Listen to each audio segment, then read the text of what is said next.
Police Department on December 1 of 2019. Yes. In what capacity? I was dispatching that evening. Okay. So let's start first by acclimating ourselves to days of the week. Was December 1st of 2019, was that a Saturday? I started at 11 p.m. Saturday night. Okay. And did your shift go over into the early morning hours of Sunday? I'm sorry. Do I have the dates right? 12/1. Right. So I'm sorry. What time did you start working? 11 p.m. And what was the date that you started to work? Would it have been November the 30th? Yes. Okay. So that was Saturday, November the 30th. Correct. Okay. At 11 p.m. Yes. And that your shift goes over through the midnight hours and it becomes Sunday now, December 1. Correct.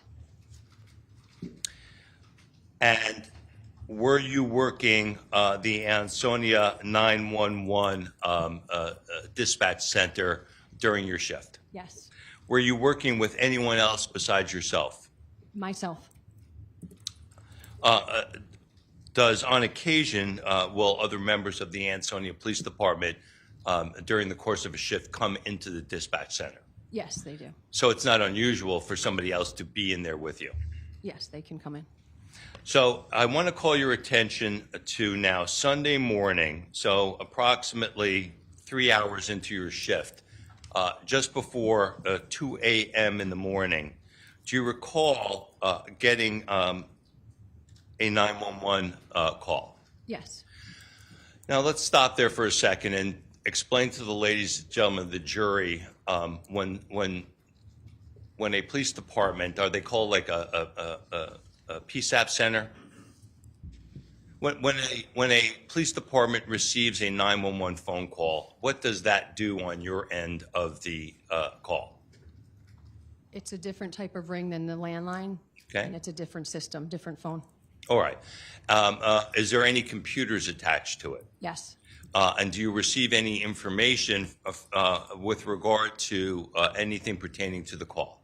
Yes, you can see a phone number. You can see a location of where the phone is, depending on what type of phone it is. If it's a landline, it will come back to the address. Sometimes cellular phones will come in an area of it, or it comes back to a cell tower. Okay.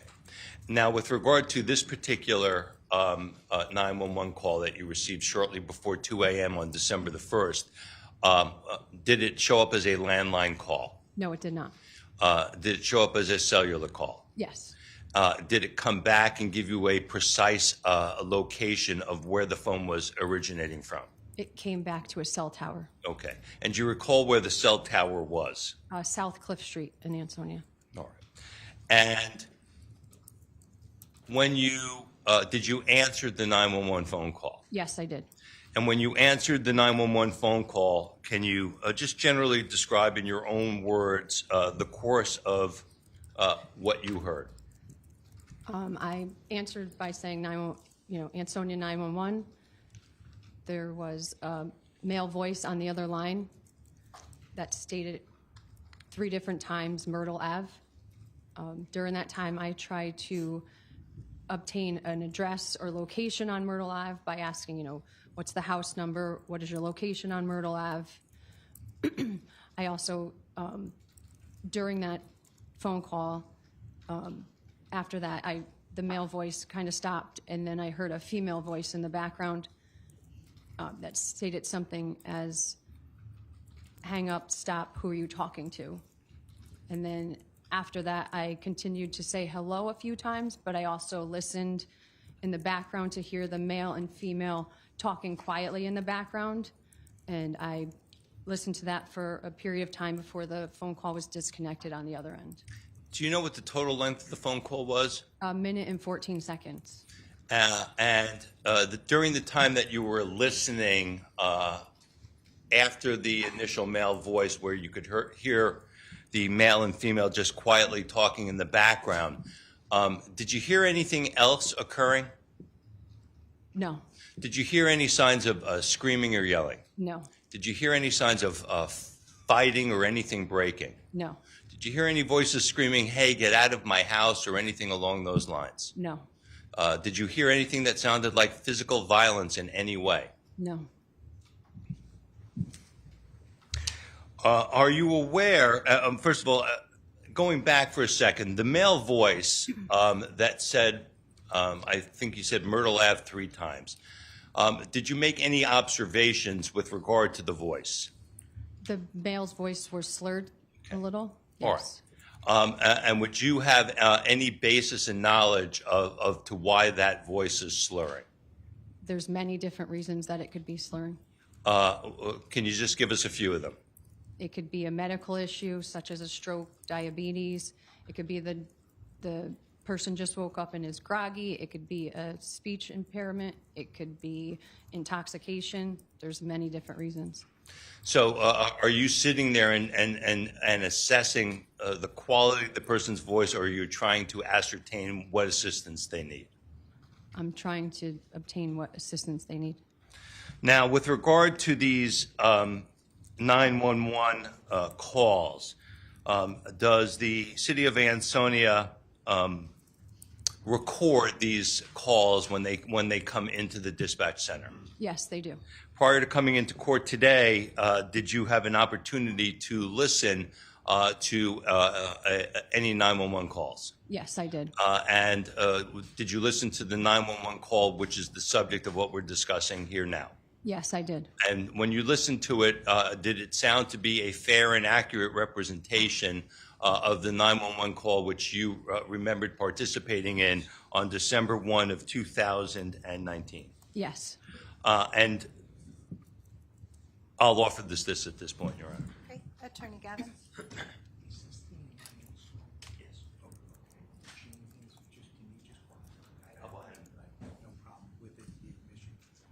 Are you aware whether the Ansonia Police Department sent this disc out to enhance the audio quality of the call? Yes. And is this the enhanced copy that you listened to? I believe so. Your Honor, I've listened to the disc. I have no objection to the introduction of the enhanced 911 call. Okay, so do we have a stipulation that it's an enhanced version, counsel? Yes. All right, and what is the exhibit number? It's Exhibit 162, Your Honor. All right, so court will accept into evidence as full 162. Thank you. So just play the first one for me. Yeah, we'll go through it a little bit.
When the call ended, did you terminate the call? No. did the call that called you, were they the parties that terminated the call? Yes. Now, with regard to when you received that call, can you tell me what steps, if any, you took after receiving that phone call? I tried to call the number back. Okay. And how is it that you were able to call the number back? It's on the caller ID on the 911 line. So the number that was calling you was being displayed on the screen? Yes, Okay. And did you call that number back? I did. And again, is that something, did you listen to a series of further calls from you this morning? Did you hear that prior to coming into court today? Yes, I did. And are they all fair and accurate representations? Yes, they are. So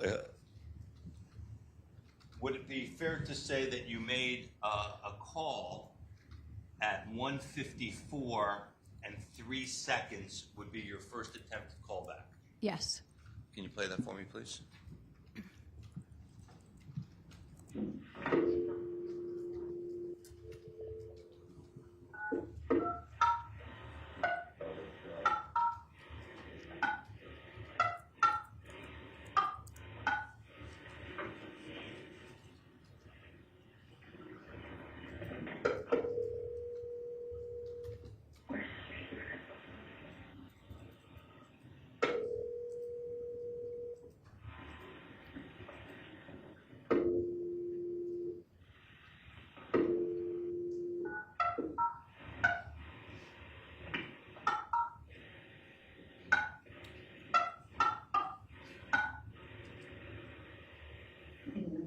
Tower, the Golf Cliff Tower.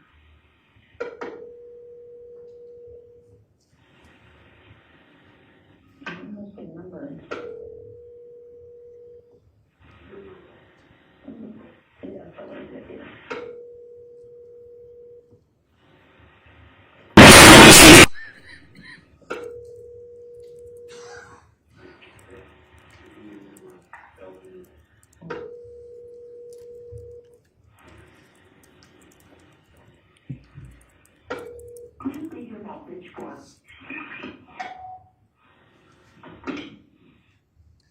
So, in that clip, Officer Tresser, first of all, we heard a set of dialing. There was 2 rings. Then the call terminated, and the second dialing in that clip. Can you explain that for us, please? The first one, I believe I dialed the wrong number, so I hung it up, and then I called the correct number back. So at 1:54 in the morning, you called somebody else's phone totally unconnected to this? Possibly. And when you realized that, did you terminate the call and call back the number that you had on your screen? Yes. And is that the complete dialing that we heard go to voicemail? Yes. Now, after making that first attempt, did you make any additional attempts? Yes. When did you make an additional attempt? I believe a minute after the first call. So at 1:55 and 58 seconds, did you initiate another attempt to call back the 911 caller? Yes. Can you play that for me, please?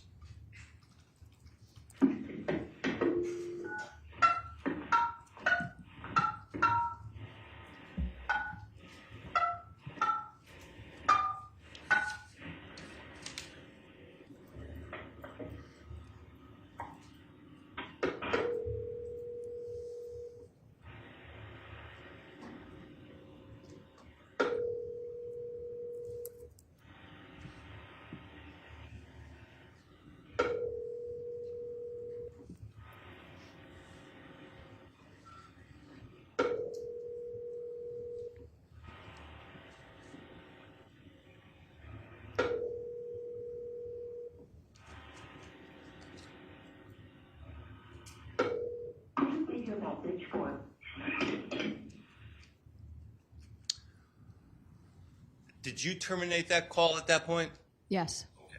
So now after reaching the voicemail for the second time, you terminated the call? Yes. Now, after that second call was made, did you take any additional steps? Yes. What did you do? I dispatched Officer Clifford to Myrtle Ave to check the area. And when you say dispatch, tell the ladies and gentlemen of the jury, what are you talking about when you dispatch an officer? I radio over the air to the officer by usually their badge number, and I give them the information that I had, which was I had a male that stayed at Myrtle Ave, and that it was a 911 hang-up, and if he could check the area. Okay. Is that standard procedure for 911 hang-up calls? Yes. And showing you what's been marked as States 163 is a full exhibit, I believe. No objection. 163 is a full exhibit.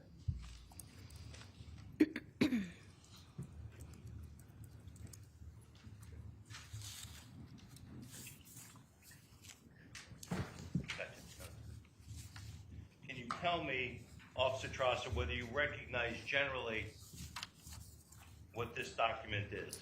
And you have a screen in front of you as well. If It's not on. is there a button, an on button there?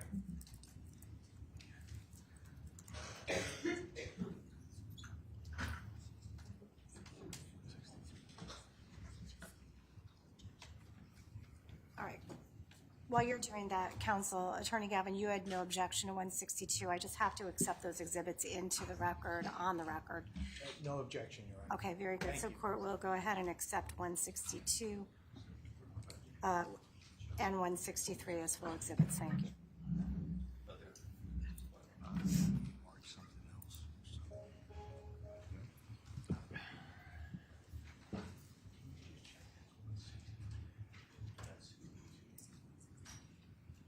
The disc is 162. The DVD disc is 162. Disc is 162. Is your monitor on now? Yes. Okay. So do you generally recognize what this is? Yes. What do you recognize it to be? They're called CAD cards. We punch a card for every call that we receive. All right, and so, first of all, can you tell, does this appear to be the call which you have been testifying about? Yes. And it says location, I see Myrtle Ave. What do the 5 zeros mean? It just means the street. Okay. Well, if you had a house number, would there be a house number there? Yes. So why then the 5 zeros? Because I didn't have a house number. So all you had was a street named Myrtle Ave? Yes. And other than that, it's showing that it was December 1st of 2019. And we have some information down here at the bottom. Is this what the radio car is receiving? Male caller stated Myrtle Ave before hanging up on the 911 line, and no answer on callback. Officer reports area check clear. Is that a summary of the event? Yes. So now I see a box here that says dispatch. Is that December 1 of 2019 at 1:59 a.m.? Yes.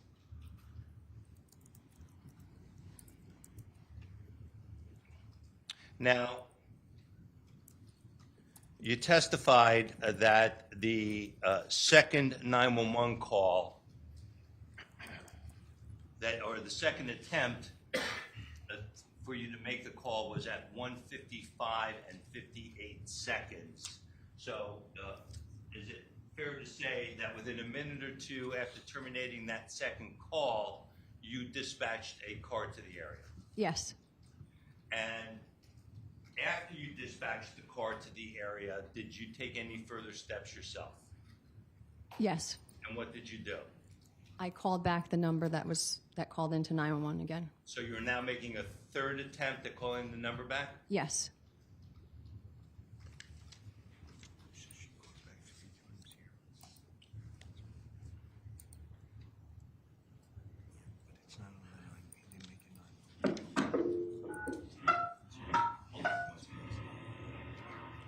So now, does this appear to to be you placing the call on December 1st of 2019 at 2:03 and 41 seconds. Yes.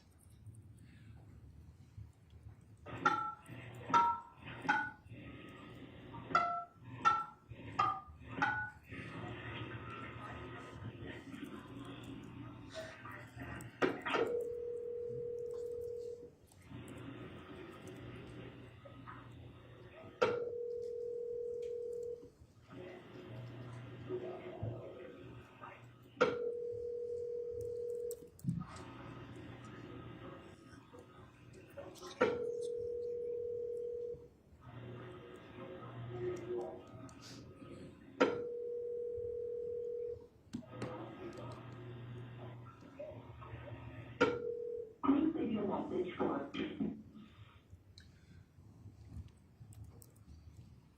Who terminated that call? I did. Because you reached voicemail once again? Yes. I'm showing you what has previously been marked as stage 161 as a full exhibit.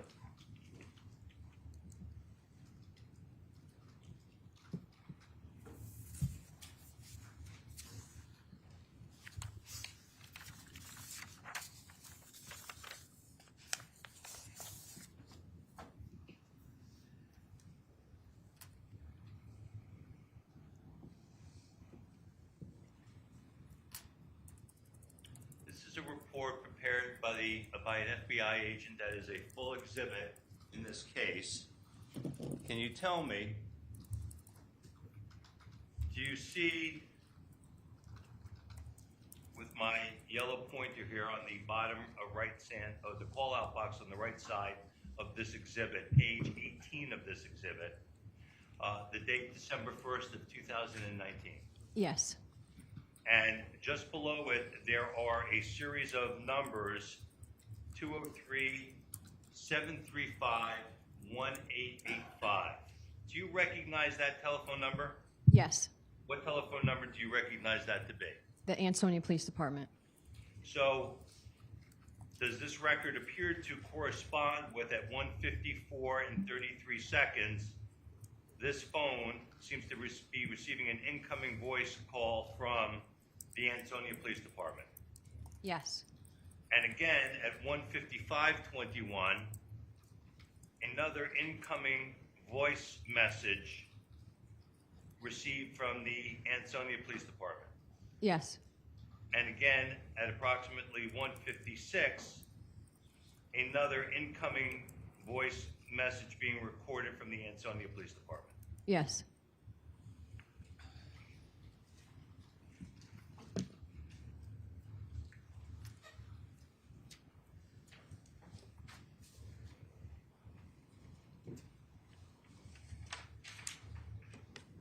Back on states 163,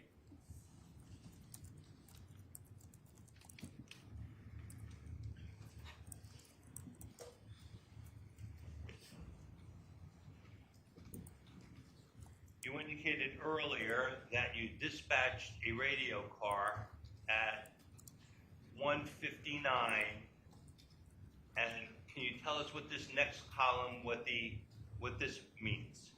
Is that the officer en route to the call? So the officer's acknowledgement that he has the assignment and is en route to the call? Yes. And can you tell me what the next column means? When the officer arrived in the area. So the officer acknowledged the call and arrived in the general area within the same minute. Yes. And what's this last column referred to? It means that he cleared the call, that he's no longer on the call. So it took him about 2 minutes to clear the call. Yes.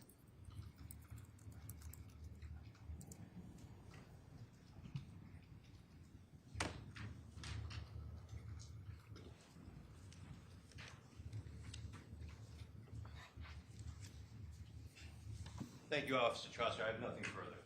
Okay, Attorney Gavin, any cross? Good morning, Officer Tresser. Good morning. How you doing? I'm good, thank you. Great. Thanks for being here.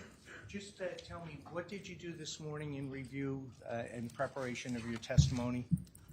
I listened to the 911 call and the 3 times that I tried to call back.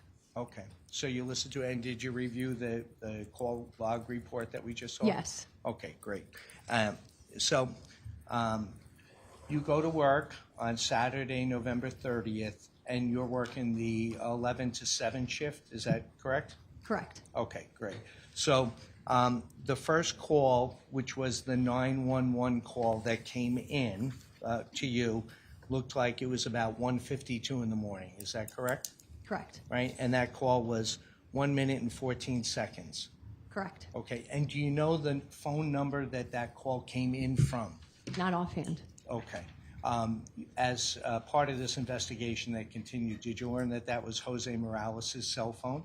Later on, yes. Okay, great. So at the time when somebody, which one? That evening at 1:52 a.m. when the call came in, were you able to determine that it was Mr. Morales' cell phone 203-809-2849 that made that call? Not that night. Okay, so when the call comes in, I just want to make sure I understand.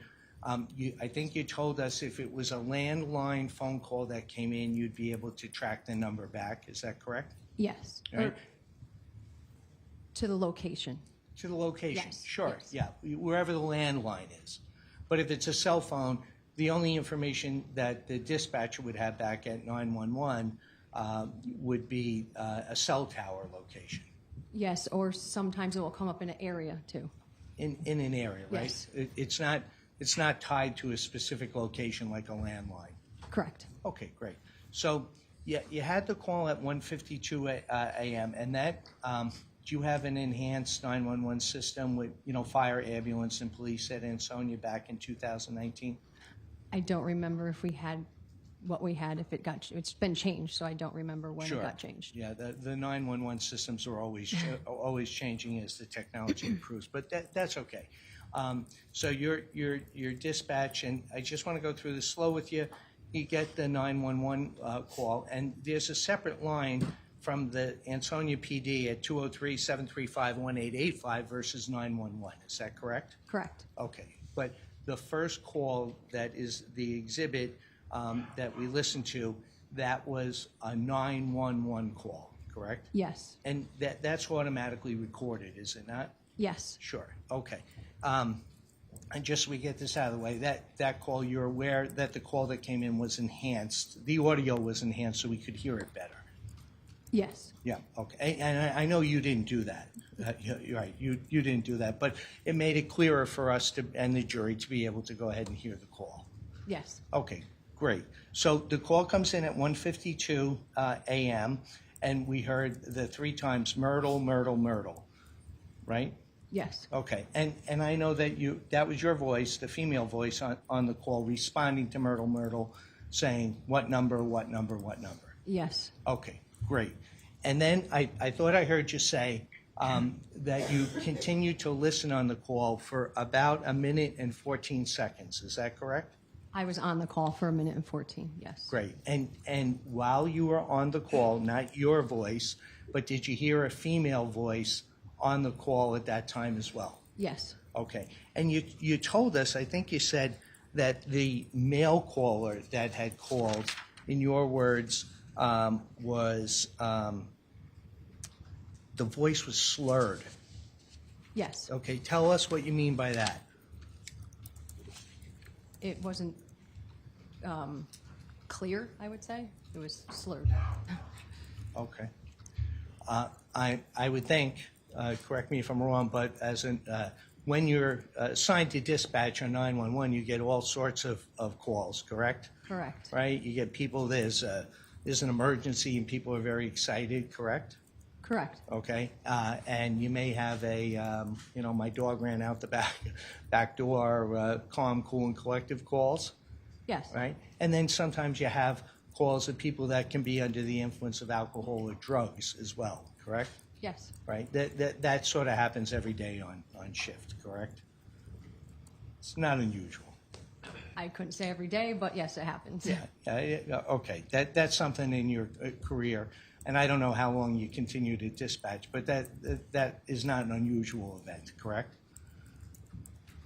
Sure, yes. Sure, yeah, okay. So let's just go back to the call, just so we're clear. So the call comes in at 1:52, Myrtle, it speaks for itself. We're not going to go through the whole call. You want to know where on Myrtle you're calling from, is that fair? Yes, Okay, and you never got a response to the exact location on Myrtle Avenue from the caller, correct? no, I did not. Right, and you didn't know who was on the other end of the call? No, Okay, great. But you listened, continued to listen, and you heard a female voice on the call. yes. Okay, and what did you hear the female voice say? She mumbled something as, it sounded like stop, hang up, and who are you talking to? Stop, hang up, who are you talking to? Okay. Yes. And just so we're clear, the female voice is obviously different than the male voice that called and said 911 Myrtle. Yes, different. Right, two different people. Yes, Okay, and then, so that call was about 1 minute and 14 seconds, and then my understanding is the call was terminated by the caller, is that correct? yes, You didn't hang up on that? no, Okay, so now you have this call, you have two people, Myrtle, you don't know what it's about, but it's a 911 call, so it could be a emergent situation, correct? it could be, but I can't assume. Right, you wouldn't know because you didn't have enough information based on the call, Yes, but it was on the 911 line. yes, Yeah, okay, so then it looks like, and you correct me if I'm wrong, it looks like from the Ansonia PD number 203-735-1885, there were 3 calls back to the number that you had received on the 911 line, is that correct? yes, Okay, and it looks like the call came in at 1:52. I'm not going to go into the seconds, okay? But it looks like Ansonia PD called back at 1:54, 1:54, and 1:56. Is that consistent with your recollection? I can't tell the exact time, I'm not sure right now. I Okay. mean, But as you there's a said, lot of times right now. 5 years ago, okay? I'm with you. But you, as you sit here, and I know you're prepared to testify today, you recall that there were 3 calls that came back from the Ansonia PD to the number that had originally called the 203-809-2849 number. Yes, Yeah, okay. And then after you had completed the 3rd call, is that when you would have had and dispatched Officer Mark Clifford to Myrtle Avenue? I dispatched him after the first 2 calls. Okay, so you get the call in, call hangs up, you call back twice, and just tell me in your own words, that's when you would have dispatched Officer Clifford? Yes, Okay, and he was out on patrol. yes, He's going to be here shortly, so it's okay. We'll ask him what he did. But 2 calls back, dispatch Clifford. Did you talk to him, Officer Clifford, when you dispatched him? yes. Okay, and just tell me how that works. How is it? Is it by the computer that you dispatch the patrol vehicle, or do you call him on his cell phone and dispatch him? Usually it's over the radio, the air, There you go, over the radio. So the dispatcher would say to an officer that's out on patrol, we got a call on Myrtle Avenue, could you go check it out? yes, Right? Okay, and you did that in basic terms in this case? yes. Okay, and then did you have a conversation with Officer Clifford when you dispatched him? I provided him as a dispatcher, you provide the information you have to them Over the radio? over the radio, yes. Yeah, okay, that's great. And then he went in, did whatever he did, we'll talk to him in a second. And then I think you said you called back the 3rd time, is that correct? Yes, Okay, and that was at 1:56, so it's call back, dispatch, call back, correct. correct? Okay, and then there was another call from the Morales cell phone, 203-809-2849 at 1:59 to 735-1885. Now, that's not the 911 line. That's the main line, okay? The Morales cell phone called back to the Ansonia PD. Did you take that call? No, Okay. And then it looks like what happened was then there was your fourth call back to the cell phone, and that looks like at 2:03 in the morning, Ansonia calls back. Is that correct? Yes. Right. So we're just about done. I appreciate. So you get the dispatch. You get the call in on 911. You call back one time, two times. Dispatch the officer call back three times, and then there was a fourth call back to the cell phone number. I remember 3. Okay. All right. So as you sit here right now, are you aware of the fact that APD called back at 2:03:55 to the cell phone number? I know at 2:03. Okay, at 2:03? Yes. Okay, that's great. Thank you for your time. I appreciate your help. Thank you.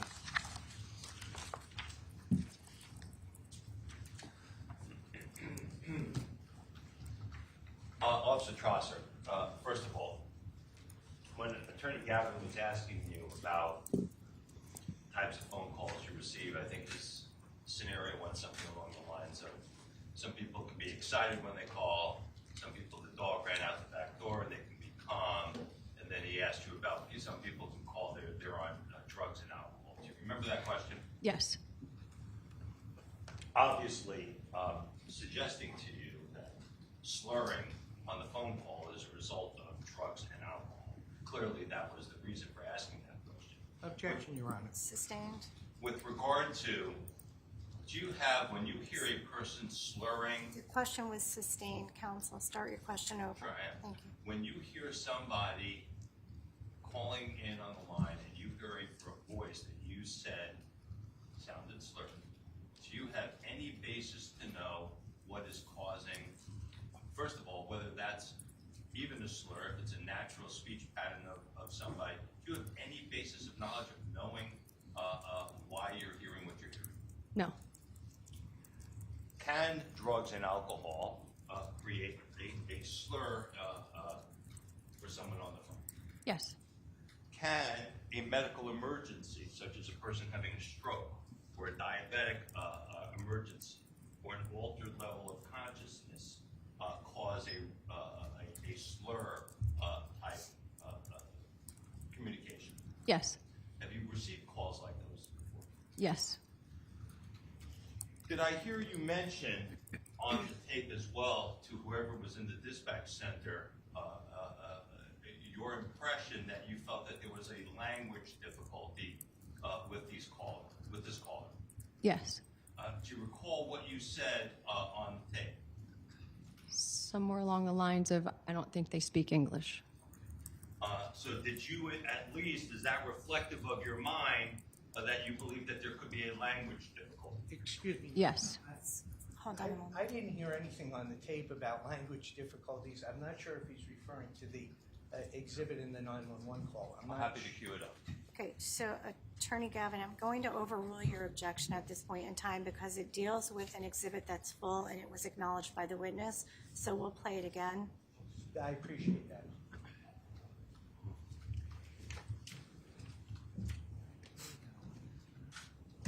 So would this comment come after the speaker stops speaking and when you are listening to what's occurring in the background? Yes. And do you speak with another officer? Yes.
Did you hear your voice? Yes. Did you say, I don't think they speak English? Yes.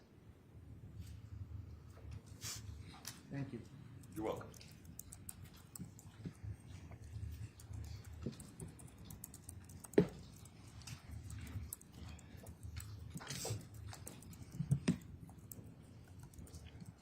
I have nothing further. Attorney Gavin? Just one question. I did not hear that at the end of the call the first time, but I just heard it right now. So that was your voice in the dispatch center speaking to another officer, is that correct? Yes. Okay, it wasn't, you weren't directing those comments to the people on the phone call, it was whoever your colleague was. Yes. Thank you. No other questions? I have nothing further. Thank you. No other questions. Thank you. You may step down. Thank you. Yes. Thank you. Okay, Pete. May I see counsel at sidebar, please? Try to get Butch to-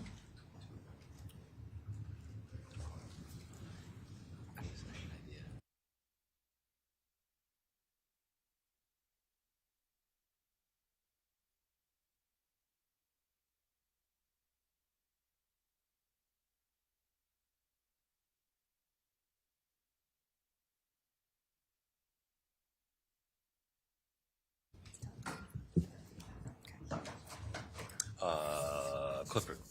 All right, the state would like to call their next witness, please. Okay.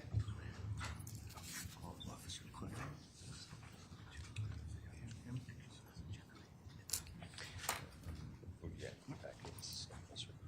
tell him, can you keep it tight? The state could formally call the witness to the stand. I'm sorry, Your Honor. This is Officer Mark Clark. All right, thank you so much. If you would please pay. I'm sorry, Clifford. Clifford? I'm not multitasking well. All right. Please pay your attention to Madam Clerk. She's going to put you under oath, Madam Clerk. Do you solemnly swear or solemnly and sincerely affirm, as the case may be, that the evidence you shall give concerning this case shall be the truth, the whole truth, and nothing but the truth, so help you God, or upon penalty of perjury? I do. Please state your full name, spell your last name, and state your badge number for the record, please. Mark Clifford. Last name is Clifford. Badge number is 53. Okay, thank you. You may be seated. Thank you.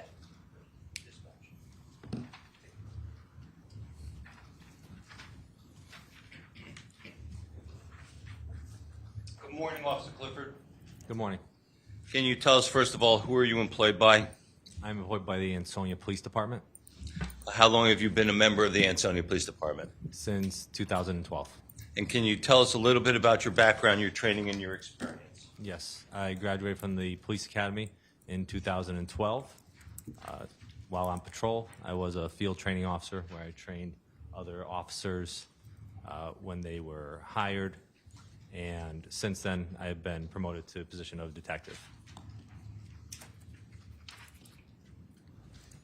I want to call your attention to the time frame of December of 2019, where you employed by the City of Ansonia Police Department in December of 2019. I was. I want to call your attention specifically to the shift that would have started on November 30th of 2019 into December 1st of 2019. Were you working that shift? I was. And what time would you have started on November 30th? That would have been 11 p.m. at night. And then, so is that considered third shift or overnight shift? Correct. And so would have this been a Saturday into a Sunday? Yes. Now, I want to call your attention to approximately 2 a.m. early Sunday morning, December the 1st of 2019. Were you working at that time? Yes, I was. And do you recall, what was your assignment that evening? My assignment was the patrol east side sector. Would that include the area in and around Myrtle Avenue in the city of Ansonia? Yes, it would have. And shortly before 2 a.m., do you recall where you were? Yes, And where were you? I was on Main Street. And where is Main Street in proximity to Myrtle Ave? It is approximately, I'd say about a half mile west of Myrtle Avenue. And when you received, did you receive a dispatch in and around 2 a.m.? Yes, I did. And what was the nature of the dispatch? It was a 911 hang up. And what steps did you take once you received that dispatch? Once I received that dispatch, I then proceeded to the area of Myrtle Avenue. Can you pull forward to that mic a little bit? Thank you. Thanks. Once I was dispatched, I proceeded to the area of Myrtle Avenue. Did it take you very long to get there? No, maybe a minute or so. And when you got into the area of Myrtle Ave, can you just generally describe the overall nature, or let's say length of Myrtle Avenue? It's approximately a half-mile long.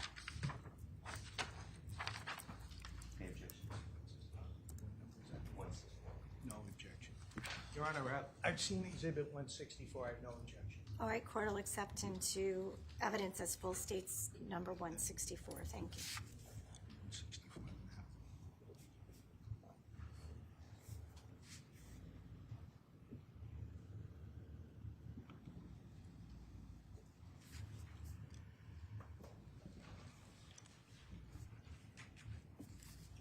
Once again, on 164, which is up on the screen here, if I trace with this highlighter from the left side of the photograph down and along this roadway, working from left to right,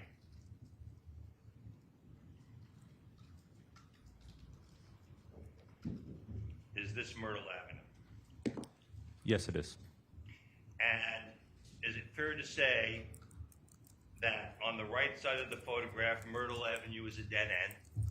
Yes, it is. And then on the left side of Myrtle Ave, it dead ends into Judson Place. Correct. Now, when you arrived in the vicinity of Myrtle Ave, where was the first point that you picked up Myrtle Ave? The first time I pulled onto it, it was at the intersection of Judson Place and Myrtle. So now, going to the left side of the photograph, there is a red dot here. Do you know, would that be in the area of 6.5 Myrtle Street, what this red dot is depicting? Yes, it appears to be.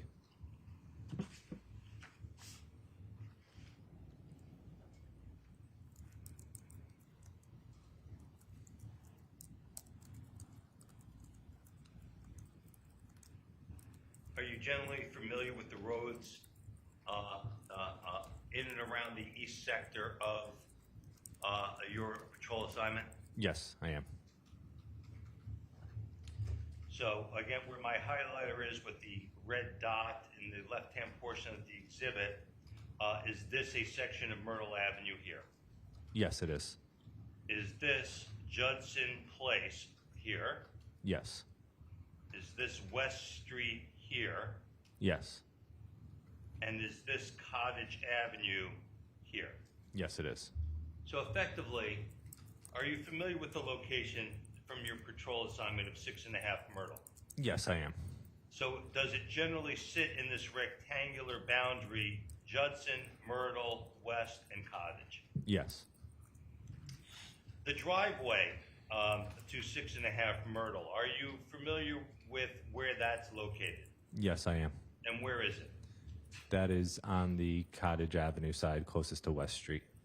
So back here, is this how someone would enter into the driveway of 6.5 Myrtle, where my highlighter is moving towards the red dot from Cottage Ave? Yes. So now,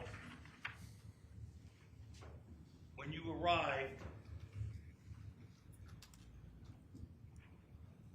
you said you started at Judson and Myrtle Avenue. So that would just be to the left of 6.5 Myrtle. Is that correct? Yes. And when you arrived there, can you tell us what you did? Yes. When I arrived on scene, I already had my cruise lights activated, which are stationary red and blue lights that stay on. Once I got onto the street, I rolled my windows down. I activated my takedown lights and side alley lights, which illuminate the area much better. Okay. So first of all, I need you to keep your voice up, okay? Okay. Really project out for us, all right? Okay. But if I'm understanding you, so when you got to the corner of Judson and Myrtle Avenue, first of all, are you in a marked Ansonia police car? Yes, I am. Does this marked Ansonia police car have a light bar on it? Yes, it does. You mentioned something called cruise lights. Can you tell us again, what are cruise lights? They are red and blue lights that can be stationary, or if activated in an emergency, they can glow, or they can Flash. or flash. illuminate? Correct, yes. All right. So are there times that police officers just on routine patrol keep their cruise lights on? Yes, there are. And why do you do that? I do that because it makes you more visible to the public that you're a police vehicle. So now, your red and blue cruise lights are on already as you arrive at the call? Yes. And now as you get onto Myrtle, you did what with your windows? I rolled them down. One window? Both windows, in the front and passenger side. Okay. So there are 4 windows in this car? Yes. All 4 came down? Just the front two. The front 2 windows. And when you mentioned something also, takedown lights. Can you explain to the ladies and gentlemen what takedown lights are? Yes, those are lights that we can activate if it's dark out, and it illuminates the area much better than headlights would. So where are the takedown lights located? The takedown lights are located facing the front of the vehicle. Are they on the light bar? Yes, they are. Are there any takedown lights on the back side of the light bar? I do not know. Okay. You indicated something as well, something called alley lights or alley markers. Correct, alley lights. What are those? Those are the same type of lights. They're located on the side of the vehicle, side of the light bar, and those illuminate the side, passenger and driver side of the police cruiser. And again, are they used to assist law enforcement officers when they're out of the car to illuminate areas where they're working while it's dark? Yes, Would you say they're bright? very bright. So now, if I'm understanding you correctly, you've got red and blue lights on, you've got at least your car headlights are on, you've got your front takedown lights on, and you've got your alleyway marker lights on, all on the light bar in a marked Ansonia police car. Have I understood that correctly? That is correct. And you have your windows down. Correct. What do you do when you arrive at Judson and Myrtle? I informed the dispatcher that I arrived on the scene. And from there, what happened next? I then proceeded to drive slowly down the street. So now, as you're driving slowly down the street, you are almost immediately in the vicinity of 6.5 Myrtle. Yes. Would it be fair to say that you continued that slow crawl all the way down Myrtle Ave, Yes, I do. from one end to the other? Yes.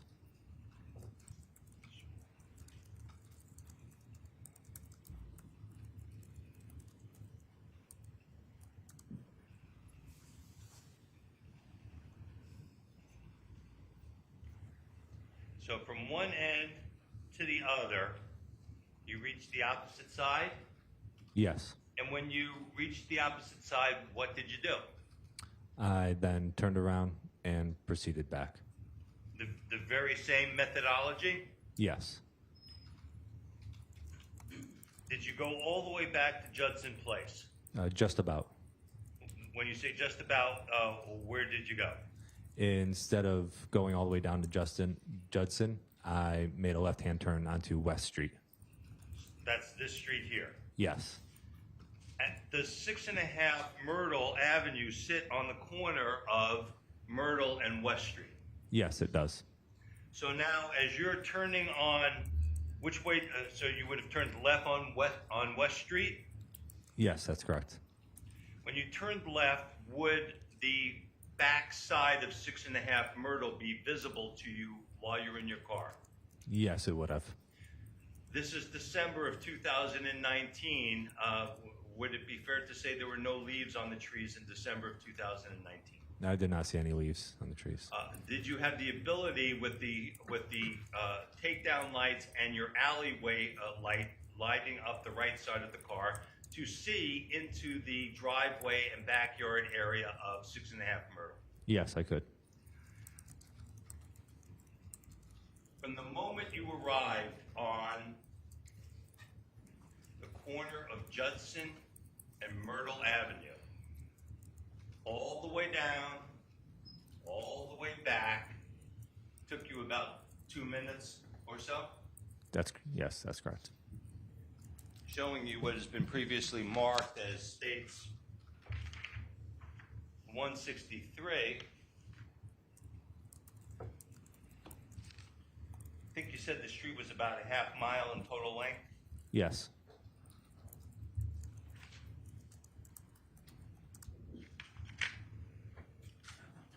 Is it fair to say that dispatch shows you arriving on scene at 2:02 a.m. and clearing the call at 2:04 a.m.? Yes. Does that sound about right to you? Yes. During that whole trip from Judson, past 6.5, up to the end of Myrtle, back, left on West, visibility into the backside of 6.5, did you see any persons out on the road that day? No, I did not. Did any cars pass you on Myrtle Avenue at 2 o'clock in the morning on that early Sunday morning? No. Did you see any activity at all? No. Did you hear anything at all? No, I did not. Did anybody come out and say, I need assistance? No. Your car was lit up like a Christmas tree, right? Yes. I have no further questions. Attorney Gavin? Hi, officer. Hello. Could you give me a map here, please? How are you? Doing well, thank you. Okay, just a few questions for you. Yes. Thanks. Who dispatched you? That was Officer Tresser. She was working dispatch. Did you just see her? Yes. Yeah, she just left. Yes. Right? Okay, great. Officer, can I use the Elmo? Yeah. All right. Mr. Mestry?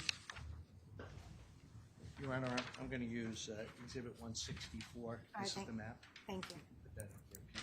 Thank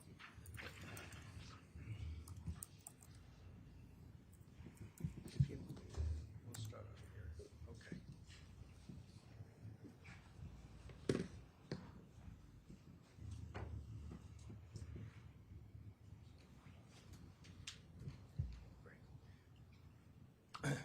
Third shift, you come to work on Saturday, the 30th at 11 o'clock, correct? Yes. You get in your patrol car and you're assigned a sector, is that correct? Yes. Okay. And then you go out on patrol, correct? Yes. Right, you weren't a detective at that point, you were a patrol officer, is that fair? Yes. Okay, so you're out on patrol, the shift starts at 11 o'clock, and when was it that you were contacted by dispatch approximately? That was approximately 2 a.m. About 2 a.m., okay. And dispatch, did they indicate to you that they had received a 911 call from Myrtle Avenue? They said that they received a 911 call They received a 911 call. and that the individual stated Myrtle Avenue. Great, okay. And that was Officer Tresser that just left, told you that? Over the radio, yes. Yeah, over the radio. I know you weren't with her. All right. She was back at the police station, right? Yes. Okay. Right. You're out on patrol, and you said you were in the area of Main Street in Ansonia at the time that you received the radio dispatch. Yes, that's correct. Okay. So, and you knew where Myrtle Avenue was, correct? Yes. Yeah, you had been there before, correct? Yes. Okay. So you traveled from Main Street over to Myrtle Avenue. And, Lorena, can I just grab my copy of the map? Because, Sure. Peter, if you could just zoom in at the start there, please. He's gonna.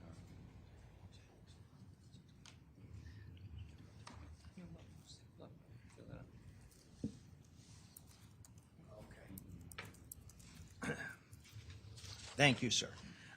So, if I understand correctly, you would have went down Cottage Street. Is that correct?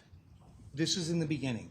I just want to take you right from Main Street, not confuse anything. You went over to the area of Myrtle Avenue. Would you have come down Cottage Street, sir? I believe I went where Cottage and so it would be a little further north of where this map is. So it'd be like Cottage and South Cliff. Let me fix that. Okay. Do you recall going on Judson Place? Yes. Okay, all right, that's fine. Okay. So you made the turn onto Judson Place, correct? Yes. Okay, and as you went up on Judson Place, then it intersected with the beginning of Myrtle Avenue, correct? Yes. And that's in the area where 6.5 Myrtle is that fair? Yes. Okay, and you indicated, I believe on direct, all right, Peter, can we just, yep, we have that zoomed in. So you went on Judson Place, and then you made the right-hand turn on Myrtle, and you passed 6.5 Myrtle, is that correct? Yes. Okay, and then the next intersection was West Street, is that correct? Yes. Okay, and then you would have continued on Myrtle, correct? Yes. Okay, and Myrtle, that's a residential area, is it not? Yes. Houses on both sides of the street, there's commercial establishments as well, correct? Yes. Right, you know, like Santini's Pizza is there, for example, correct? Yeah, yes. You're familiar with that, right? Okay. Now, Peter, if you could just slide that along. So you went along, right there's good, okay?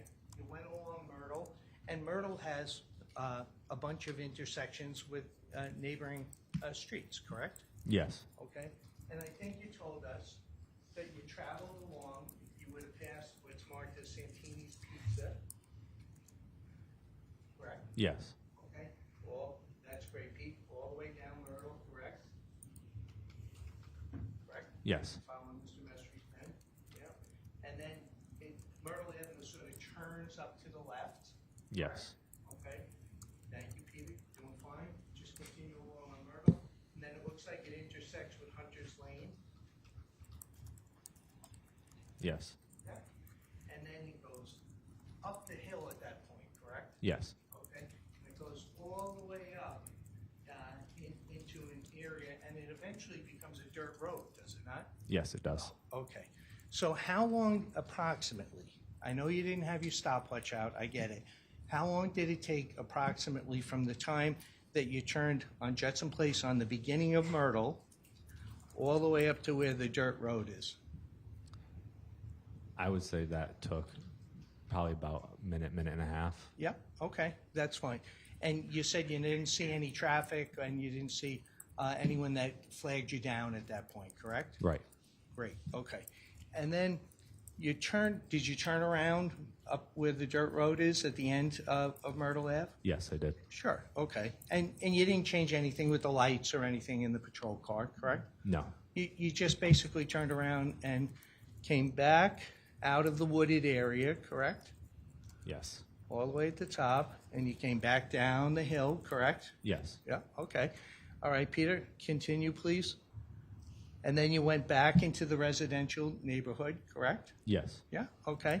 And you continued down through the residential area. Let's stop right there, Pete, okay? And you hit the side streets like we see in the diagram here, Beaver Street and then Garden Street, right? You would have Yes. Yeah, okay. And you weren't driving that fast, I take it? No. No, okay. And I assume because you were dispatched that you're looking around to see if there's anything called to your attention? Yes, that's correct. Okay. And then you pass Santini's Pizza Palace, and then you're heading back to the area of 6 1/2 Myrtle. Yes. And at the time that you were dispatched here on December 1st, 2019, 6 1/2 Myrtle didn't mean anything to you because it wasn't identified as a location of interest by dispatch. That's correct. It was just Myrtle Avenue. Correct. All of those houses and all of those businesses that are on Myrtle Avenue, that's what you were directed to go ahead and patrol. Yes. Great. So now you come back, and you hit the intersection of West Street, is that correct? Yes. Okay, and I think you told us you made the left on West, okay? And then you went down to Cottage, correct? Yes. Okay. So from the very beginning, when you turn, that's great, Pete, when you turn onto Judson Place and you made the right-hand turn on Myrtle, and 6 1/2 was right there. It's located on the grid marking, the designation there. And then you went past 6 1/2 to West, and then all the way down. You were only in front of the area 6 1/2 Myrtle for a matter of seconds. Is that correct? Yes, that's correct. Okay. And then when you came back, sir, you went all the way to the end, dead end, you turned around, you came back, you went on West Street. You never circled back and went in the area 6 1/2 Myrtle, the front of 6 1/2. Correct. Okay. And when you came down West Street and it hit Cottage, you didn't go up the driveway, the backside of 6 1/2 Myrtle, did you? No, I did not. And then, is that when you would have cleared the call with dispatch? Yes. Okay, and just tell us what cleared the call means. That means I informed the dispatcher that I found nothing in the area and that I'm clear for the next call. Okay, so, did you go back to the Main Street area? I believe so. Yeah, that's a busier area than up in the residential area of Myrtle and Cottage and Judson. Correct. Yeah. Okay. Thank you, Your Honor. Thanks for your time. I have no other questions.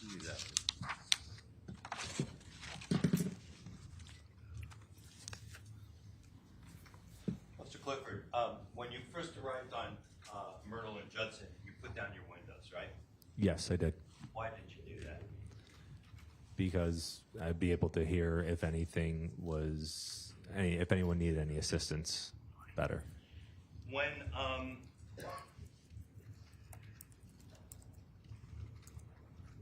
in a quiet residential neighborhood, when you're in your car, aside from your patrol radio, are there any other radios, music, anything else playing in there? At the time, no, I did not have anything else playing. And based on your experience of patrolling this neighborhood, others like it, at 2 o'clock in the morning, from within your patrol car with windows down in December, if you heard screaming or yelling, is that something you believe you would hear from within your patrol car? Objection, Yes. Your Honor, calls for speculation. Sustained. It's based on his experience, Your Honor, and it goes to why he puts his windows down. Whether or not he would hear screaming or yelling calls for speculation. You can ask him if he's had past experience, counsel, but in general, it calls for speculation. Sustained. Have you, when you put your windows down in your car, you're doing so to enable what? To hear better. Okay. Have you been in your car in the past and with your windows down on a similar type of situation, have you been able to detect screaming, yelling, or other types of altercations occurring? Objection, Your Honor, relevant. Overruled. Yes, I have. Is that the basis for you putting your windows down? Yes, it was. Now, when you, I believe on direct, you said this total street length from up the hill, as Attorney Gavin says, and back down, I think your testimony was it's only a half mile. Yes. Right. So that's a half mile one way and a half mile back. It's not a very great distance, is it? No, it's not. So when Attorney Gavin was asking you about all the side streets that you're passing, or does anything have to do with the amount of time it took you to go from one end, turn around, and come back to the other end? Objection to the form of the question. Overruled. No. And during that half mile one way and half mile back the other way, did you hear any screaming or disputes or yelling or anything that indicated there was a problem when you were on that call? No, I did not. Overruled. Relevance is 6.5 Myrtle, which he was by for a couple of seconds. Overruled. When you made the left-hand turn on West Street, was it your testimony earlier that Myrtle, 6.5 Myrtle, sits on the corner of West and Judson? I'm sorry, West and Myrtle. Yes. And were you able to see into the back side of that property? Yes. Did you have your window open in the right side of your car? Yes, I did.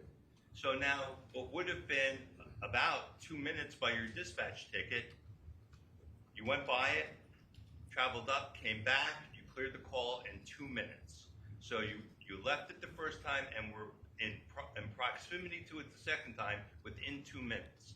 Did you hear any noise through your right window, anybody yelling, any sound like any kinds of break-ins, screaming, fighting, anything with regard to when you turned left from Myrtle onto West? Objection to the form of the question. He's now testifying. It's been asked and answered, Your Honor. Overruled. You can answer the question. You need me to repeat the question. Please. When you made the left-hand turn from Myrtle onto West with 6.5 on your right side and your window down, did you hear any sounds of any fighting, yelling, screaming, break-ins, anything that would indicate that there is a problem coming from 6.5 Myrtle, which is just to your right side? No, I did not. I have nothing further. Officer, if you had heard screaming, yelling, or commotion in the area of 6.5 Myrtle, you would have stopped the car, correct? Yes, And you didn't do that, correct? that's correct. Can you just look at the map? When you when you came back, right, you went to the end of Myrtle and you came back and you turned on West Street. You didn't pass the front of 6.5 Myrtle, right? That's correct. And you went down to Cottage. Yes, That just took a couple of seconds. Is that correct? that's correct. No other questions. Thank you, Your Honor. I have nothing, Your Honor. All right, you're all set. You may step down. We're going to take our 15-minute break. Court stands in recess.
Good morning. Morning, Your Honor. 4 minutes left. All right, so for purposes of the media, I'm going to be attending to a juror issue. The juror will be taking the stand, so I will demand that you stop recording, okay?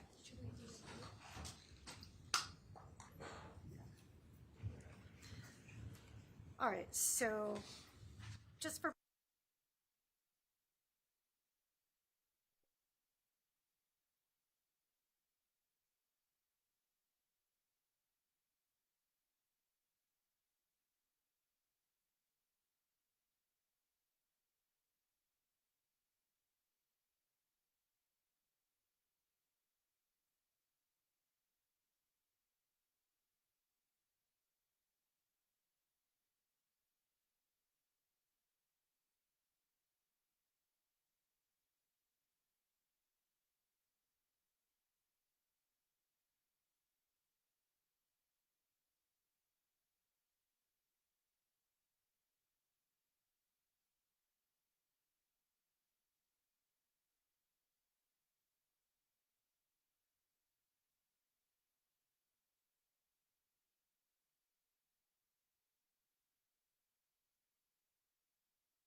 I'll give them an instruction, and then Callan Whaley will be given the oath as a. Thank you, Your Honor. All right, thank you. Madam Clerk, you may go ahead and bring the jury in.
Our court will note for the record the return of 13 jurors. Ladies and gentlemen of the jury, the court wishes to address you for a moment. So you'll note that one of the regular jurors is no longer with us. We are going to take an alternate juror and use the same procedure we used before to make that alternate juror a regular juror in this case. However, before we do that, I just want to advise you that you should not speculate as to why that regular juror is no longer with us, okay? All right, so Madam Clerk, if you could please ask the appropriate.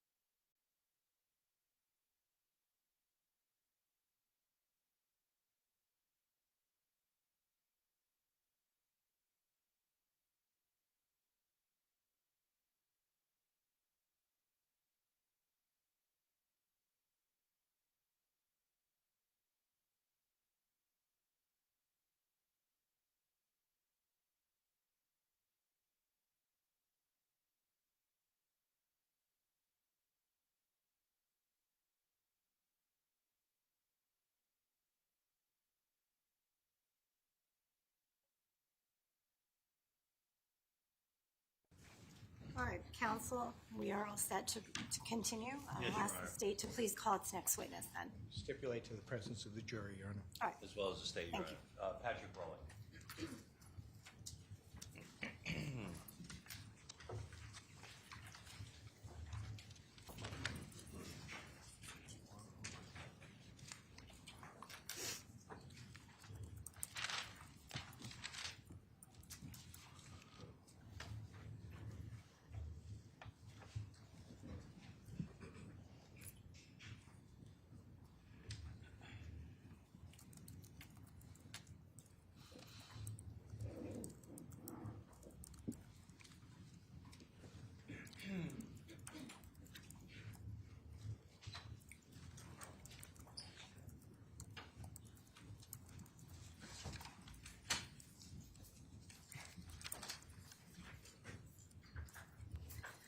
hi there. Please enter the stand, remain standing, and face Madam Clerk. Thank you. Over here, she's going to put you. It's okay. Please raise your right hand. You solemnly swear or solemnly and sincerely affirm, as the case may be, that the evidence you shall give concerning this case shall be the truth, the whole truth, and nothing but the truth, so help you God or upon penalty of perjury? Yes. Please state your full name, spell your last name, and state your address for the record, please. Patrick.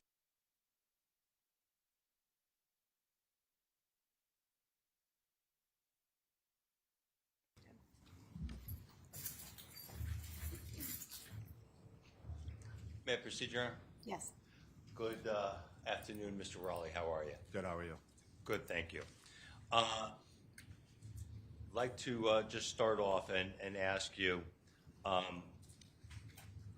in December of 2019, did you have some type of a connection to Myrtle Avenue in the city of Ansonia? Yes. And what was that connection? My aunt lives there. And where does she live? 6 Myrtle Ave. And had you been to 6 Myrtle Avenue at times prior to this? Yes. Are you familiar with a house next door with the number 6.5 Myrtle Avenue? Yes. Now, can you find me the exhibit number for the side view of Myrtle Avenue of the house? It would be early on. Now, with regard to, I wanted to call your attention to December the 1st of 2019. It was a Sunday. Do you recall whether you were on Myrtle Avenue on that date? Yes, I was. And were you with anyone else? I was with my wife. And what was the reason for being on Myrtle Avenue on December 1st of 2019? I was going to move a freezer for my aunt. Okay. And that was your aunt at 6 Myrtle Avenue? Yes. And do you recall approximately what time you arrived in the area? I believe it was around 2 o'clock. And do you know approximately what time you left the area? Around 2:30, 2:45. Now, when you were leaving the area at around 2:45, can you tell me whether you, when you left when you left 6 Myrtle Avenue, where was your car parked? In her driveway. Okay. And did you walk to your car? Yes. And when you walked to your car, did you make any observations? Yes. What observation did you make? So when we left out the back of her house, and you walk up her driveway, and as soon as you walk out the back, there's a red house next door, and there was a man standing in the corner. Okay. And I'm sorry, where did you see him standing? In the corner of the house by the garage. Okay. And one second, Your Honor. Sure.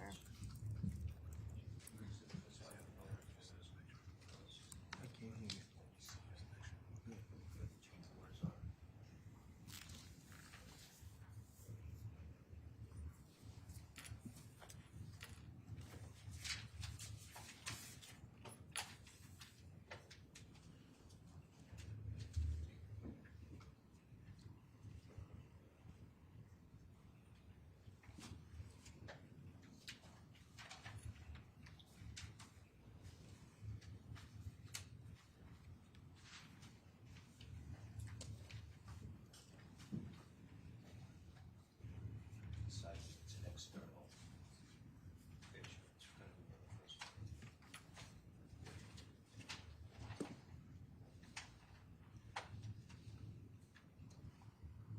That's it.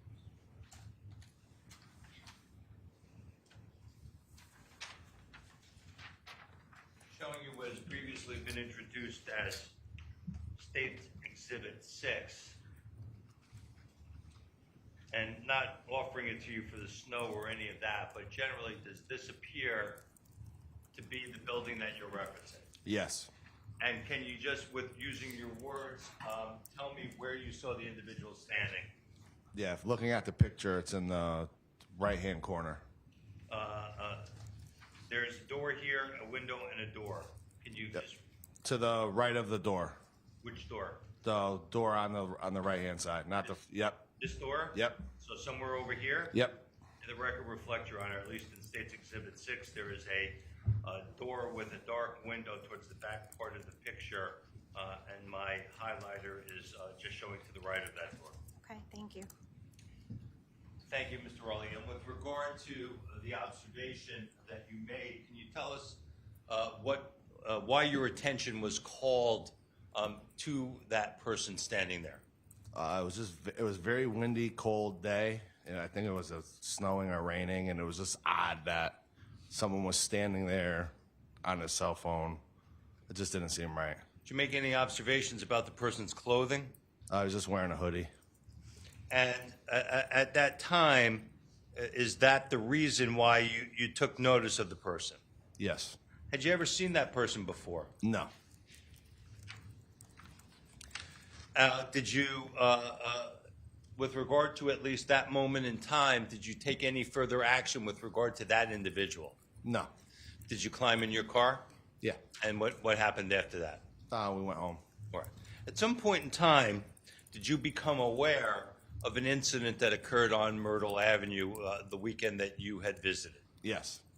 And did you take any steps to contact the Ansonia Police Department? Yeah. What did you do? I just called and told them what I saw. Did they ask you to come to the Ansonia Police Department? No, they actually came to me, I believe. Okay. And when they came to you, did they ask you to do anything?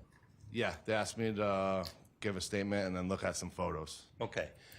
Can you describe the process for us as the photos that you looked at? Yeah, they just gave me individual photos one by one, and then once I went through them, I identified somebody and marked my photo. Okay. As part of that process,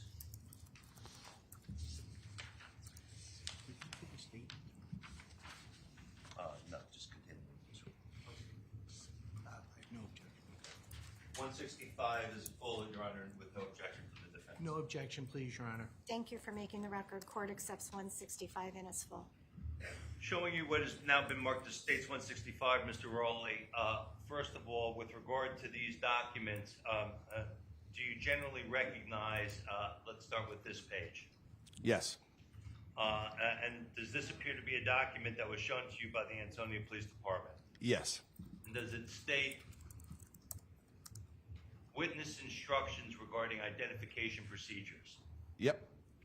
And that it occurred on December the 4th of 2019 at your home on Prindle Avenue? Yes.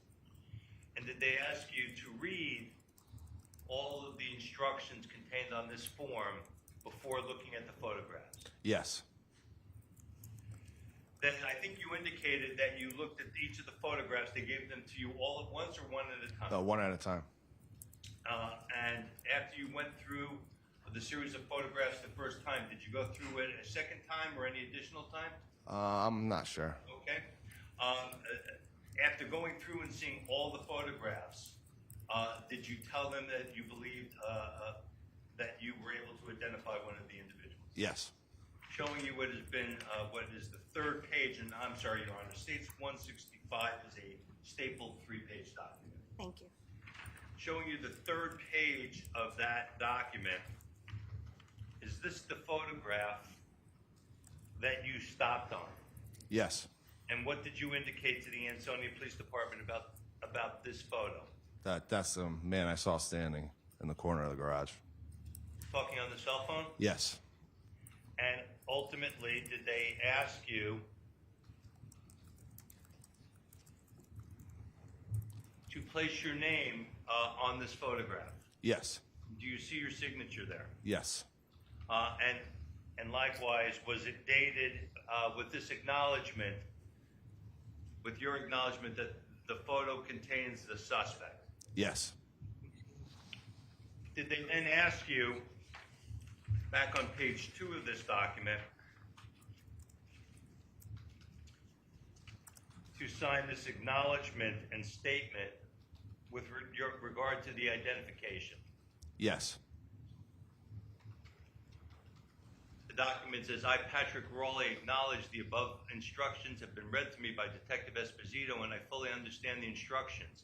I have viewed the photos and have identified number 7, and then under witness comments regarding identification, handwritten, saw man in photo on cell phone, stand in back right side, 90% sure on the photo. Is that what you told the police? Yes. Whose handwriting is that, do you know? That's mine. And did you subsequently then sign and print your name to this document? Yes, I did. Now, I realize it's 5.5 years since this time frame, Mr. Rowley, but as you look around the courtroom today, do you see the person that you saw on December the 1st of 2019 at approximately, I'm sorry, what time did you say it was approximately? About 2:45, 2:30, 2:45. Do you see that person presently here in the courtroom today? Yes. And would you please point to where you see them person seated and to physically describe what you see that person wearing? Yep. Sitting over there, he's wearing a gray shirt, gray checkered shirt, gray and black. And the record reflect that by pointing as well as by clothing description, he's identified the defendant. In this case, was Morales. The record shall so reflect. Thank you. I have nothing further. Can I have those, please? Yeah, both of them. Yeah, thanks. Hi, Ms. Riley, how are you? How you doing? Let's put the picture up first. Your Honor, may I approach the witness and the OMO, please? Yes, go ahead. Thank you. You're welcome. How are you? Good. How are you? Great. Thanks for being here. So it's about almost 5.5 years ago since you had interaction with Detective Esposito. Is that correct? Yep. All right. So I want to make sure I'm going through your testimony accurately, and you correct me if I'm wrong. Okay. On Sunday, December 1st, in the area of around 2 o'clock, you went over to Denise Hunt's house. Is Yes. that correct? Yep. And tell the jury who Denise Hunt is, She's my aunt. right? And she lives at 6 Myrtle Avenue. Yes. Correct? And you had been to your aunt's house previously, correct? Mm-hmm. And you were with, I think it was your girlfriend at that point. Yes. Kristen Stahl, correct? Caitlin. Caitlin, I'm Yep, sorry, that's okay. Caitlin. My bad. Caitlin, and now she's your bride. Yes. Okay, gotcha. And you were there to move a freezer, is that what you told Yep. us? Yep. Okay. And you weren't really there that long, is that correct? No. No? Okay. And your aunt lives up on the second floor, is that correct? Yes. Do you know who George O'Meara is? Yes, I do. Where does he live? He lives on the first floor. Okay, right? And 6 Myrtle and 6.5 Myrtle are adjoining properties, is that correct? Yes. Okay, right. And so you got there at around 2 o'clock in the afternoon. And forgive me, I know one of the photographs has snow. Was it snowing, raining, windy? It was doing. I can't remember, but there was something. It was. Okay. That's why it made it stand out. Someone was standing outside in the back. It was Okay. very odd. I don't want you, if you're not sure, just let me know whether it was snowing or raining, but you're not sure at Yeah. that point. Yep. Is that fair? Yes. Okay. And you said that I think you said that you were upstairs moving the freezer, is that correct? Yes. Okay. And how long did it take to go ahead and do that? About 20 minutes, half hour. Okay, great. And were you swapping out a freezer? Or? No, it was on the. I believe it was in the garage, and we just moved it up to her. Upstairs. You carried it. Yeah, me and my cousin. Oh, there was somebody else there. Who else was there? I believe my cousin, What's your cousin's name? Jeffrey Jeffrey what? Hunt. I'm sorry. Hunt. Hunt. Okay. Wouldn't have been nice for your aunt to have you just alone carry the freezer from the garage up to the No, second floor, no. right? Okay. And how old is Jeffrey Hunt? He's deceased. He's deceased. He's deceased. Yes. Okay. And 5 years ago, approximately how old? I'm not sure. Okay. I mean, was he a teenager or No, was he 30s. in his 30s? Yes. Okay. Gotcha. All right. And I'm sorry. I apologize. You said he's deceased. Yes. Is that correct? Okay. So you're at your aunt's. You have your future bride with you. You have your cousin with you. You go to the garage and you move this freezer up to the second floor, right? Yep. Okay. And that took a half hour or 45 minutes? Yeah. Okay, great. And did you have to do anything else in the No. apartment that day? No. No? Okay. Mr. Mestry, could you show us, I think it's marked as Exhibit 6. Can you see that on the monitor right in Yes. front of you? Okay, great. So we know, and I just want to be clear with you, that Exhibit 6, we're not claiming any of that snow was there. Okay? Yeah. Because the following day it snowed. So you said that you entered or exited, excuse me, let me start over. I think you testified that you left 6 Myrtle through the back, is Yes. that correct? Yes. And then you came around on the driveway that would have went down to Myrtle Avenue. Yes. Is that correct? Yes. Okay. The driveway sits parallel from this picture. You can see the car, where the car is in this picture. That's our driveway. Okay, good. That's the sort of end in the bottom right-hand quadrant of Exhibit 6 is a car that would have been located Yeah, in the that's where driveway. my aunt's driveway is. Okay, great. And is that where you parked? Yeah. Yep. Yeah, okay, all right, we're doing fine. So you came around the back of 6 Myrtle towards the driveway. You would have got in your car in the driveway to back down to Myrtle Avenue.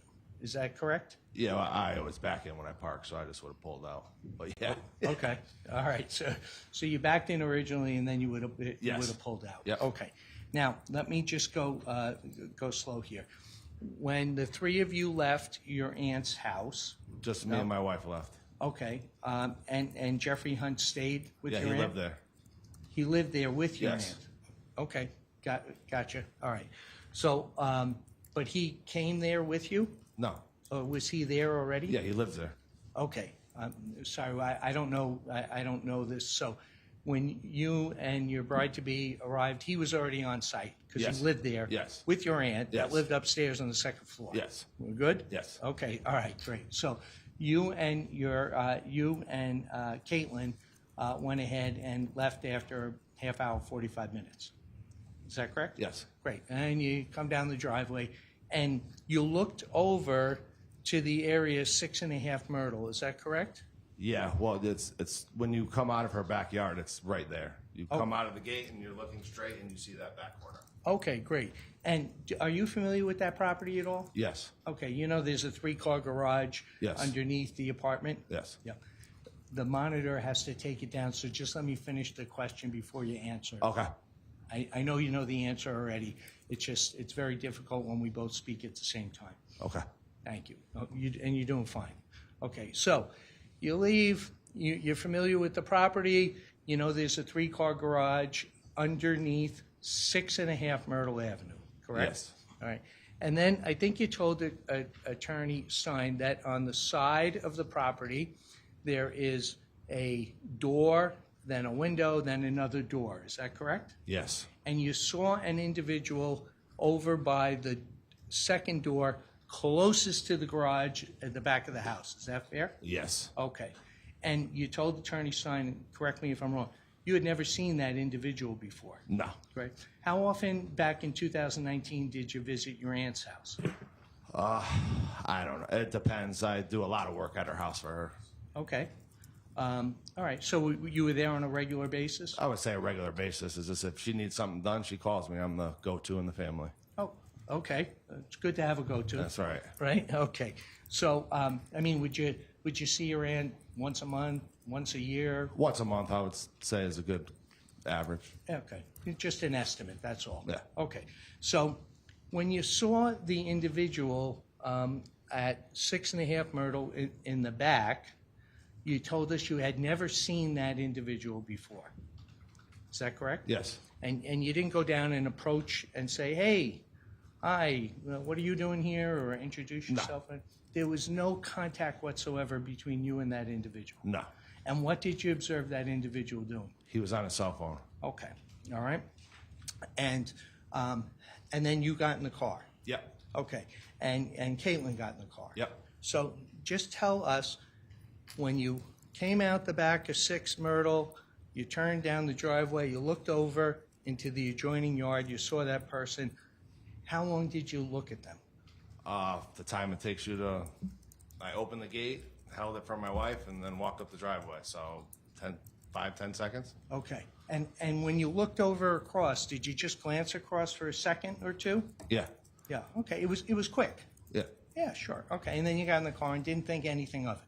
No, I said to my wife, like, that was strange. Why was he standing there? Okay, that somebody was there because you Yeah. didn't know who they were? No. You didn't know who the neighbors were? Nope. Okay, all right. And it didn't get to the point that you thought it was important, for example, to go confront the individual? No. Right? And, you certainly didn't go ahead and call the police and say, hey, there's something strange going on next door? Nope. No, you just went about your business? Yep. Checked off the moving the freezer chore, Yep. correct? Okay, okay. So you only saw the individual for a very brief period of time? Yeah? Yep. Correct? Okay, got in the car. Now, Peter, we're all done with that. Could you, Peter, could you put the next exhibit? That was Exhibit 6, Your Honor, for purposes of the record. Thank you. And Peter, what number is that? 165. 165, Your Honor.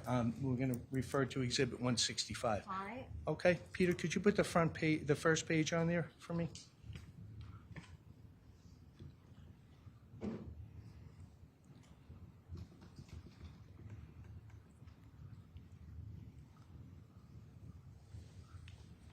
Can you see that okay? Yes, I can.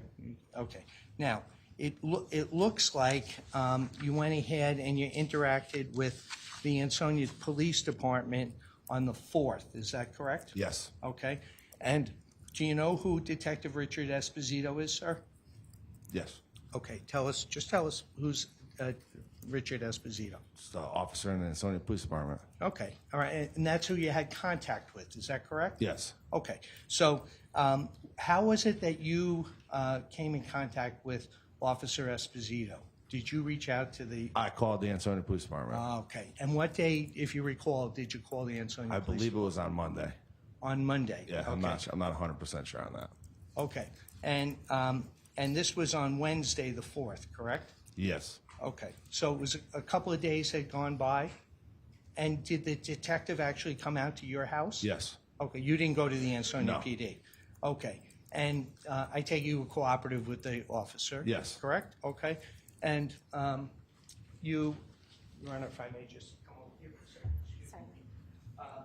You were given a form, and it's entitled Witness Instructions Identification Procedure Form, correct? Yes. And sir, in the top third of it, there was an agency case number. See that? Yep. And then there was a date on the 4th Yep. and a time, that's military time, correct? Yes. Okay. And the location is 28 Prindle Avenue, Ansonia, Connecticut. Yes. Is that where you resided at that time? Yes. Okay, all right. And whose handwriting is that, if you recall? I don't recall. Okay. And I take it you had never filled out one of these forms before? No. Is that fair? Yes. Okay. Your Honor, I'm just going to turn the page.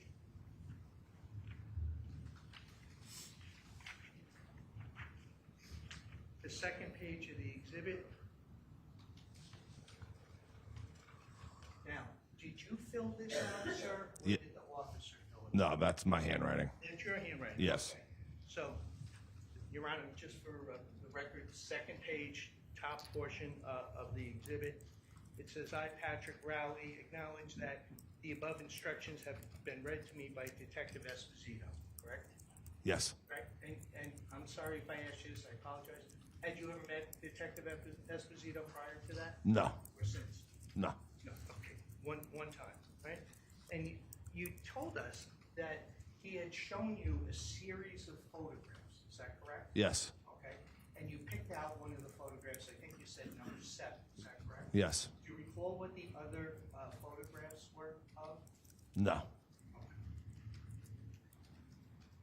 In the handwriting portion, it says witness comments regarding identification. Do you see that, sir? Yes. Okay, in your handwriting, saw a man in photo on cell phone, stand in back right side. Okay, was that referring to 6.5 Myrtle? Yes. Okay, and then you indicated 90% on the photo. Is that correct? Yes. Because you weren't 100% sure. Yes. You only saw the individual for a very short period of time, correct? Yes. I'd never seen him before. Nope. Never seen him since, Nope. correct? Okay. So you were accurate with the police officer when you said to him, I can't say for 100% that that's the individual I saw. Yep. Thanks so much for your time. I have no other questions. Thank you, Your Honor. Thank you. Any redirect? Mr. Rowley, when you were looking at those photographs that the officer gave you, could you say generally, were the photographs of people similarly featured? Yes. Meaning, the photograph that you picked out shows a man with a big beard, hair. For instance, were there people in this array of African American descent? No. Were there people? I guess the question is that were you shown similarly featured people when you were being asked to look at these photos? Yes.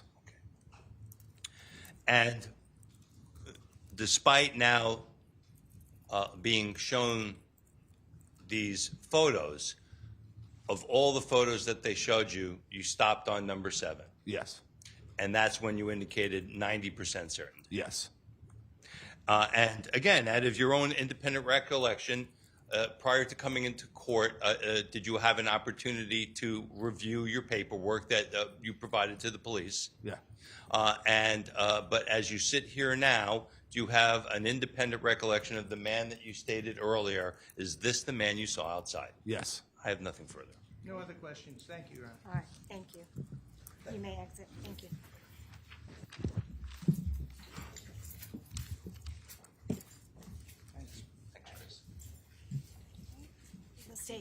call its next witness.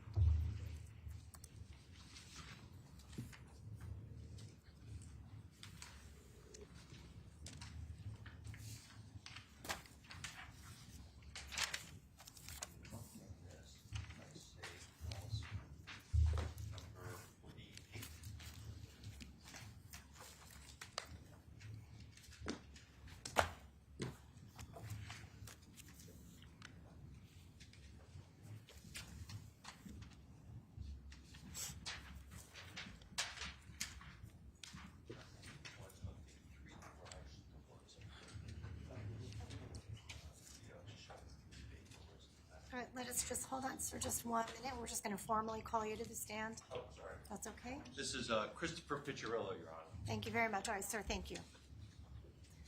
If you can just come around, enter the witness box, and remain standing. Madam Clerk is going to put you to oath, okay? Okay. Thank you. Madam Clerk, could we first put the witness under oath so he can take a seat? Yes, Your Honor. Thank you. Please raise your right hand. Do you solemnly swear or solemnly and sincerely affirm, as the case may be, that the evidence you shall give concerning this case shall be the truth?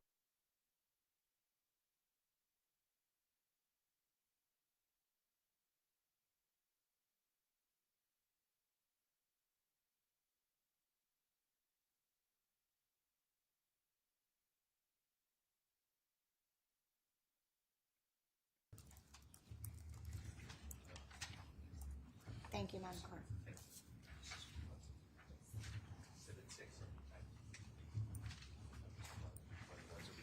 Is it still over here? Exhibit 6? Yeah, it's still over here.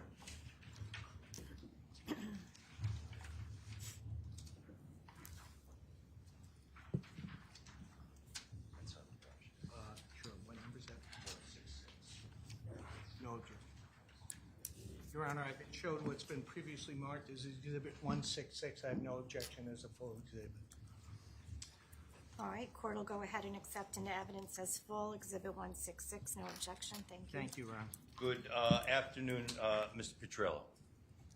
First of all, I need you to kind of pull yourself forward. That mic does an awful job amplifying, so I really kind of need you to project into it so we can all hear you. All right? First of all, can you tell us, once again, what's your name? Christopher Picarella. And do you have a business? Yes. What is your business? Valley Motorsports in Ansonia, Connecticut. Okay. There you go. Just free internet publicity just went out for you. With regard to that, do you have any connection to 6.5 Myrtle Street in Ansonia, Connecticut? Yes, my wife owns the property. My wife and I. Okay. What's your wife's name? Carrie Watson. All right. And with regard to the property, can you generally just describe it for us? So it's a 3-bay garage on the bottom floor, and it's on a 3-sided corner, and the apartment access is on the back side of the opposite side of the street from the driveway, and I'd say it's a half-acre lot, and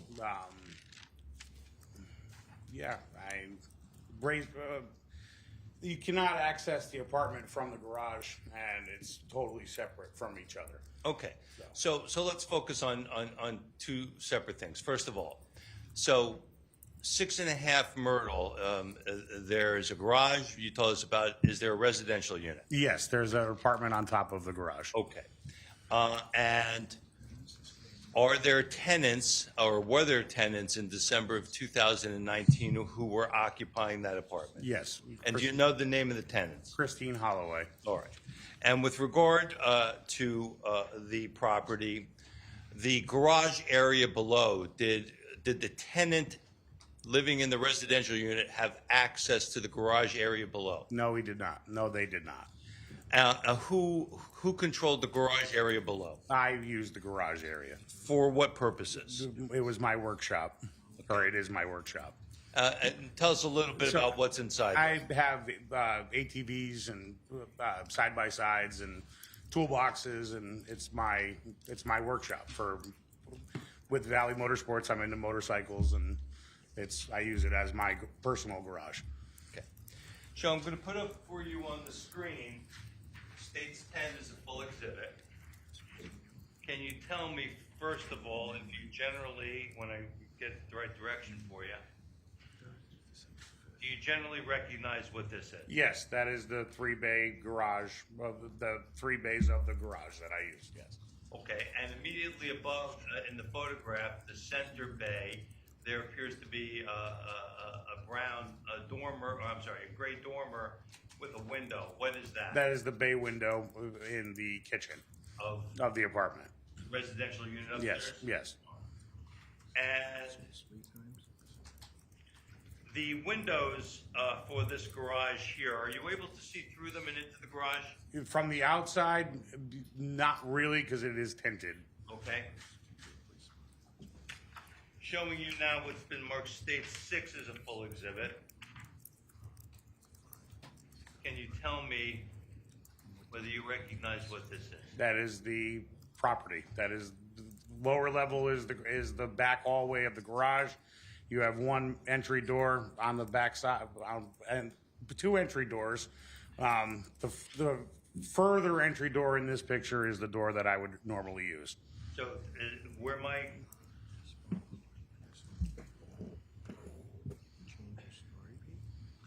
red pen is that the door that you're referring to? Correct. And the record can reflect, Your Honor, he's indicated it's the bottom right-hand corner, door closest to the bottom right-hand corner of the photograph. Thank you. And so that is a door, where does that doorway lead? That doorway leads into the main garage. Okay. And now I'm relocating my pen to the center of the photograph, bottom part of the photograph. There's a second door here to the front corner of the property. Where does that door lead? That door leads to a hallway that is attached to the back to the garage. There, at one point in time, there were stairs to get into the apartment from that access point, but the stairs were removed prior to us purchasing the property. And then there are 2 windows to the right of the door and to the left on the front facade of the brick foundation there. Where do those windows look into? The said hallway where the stairs once were. Okay. And are you able to see through those windows into that area? No, I have them covered with curtains or blinds. Also now, there are 2 more additional windows on the front side of the property now, moving to the far left-hand corner and to the center portion of the front wall. What do those windows look into? The middle window would be into the hallway, and then the further window would be into the bathroom. There's a bathroom in the lower portion of in the garage. Okay.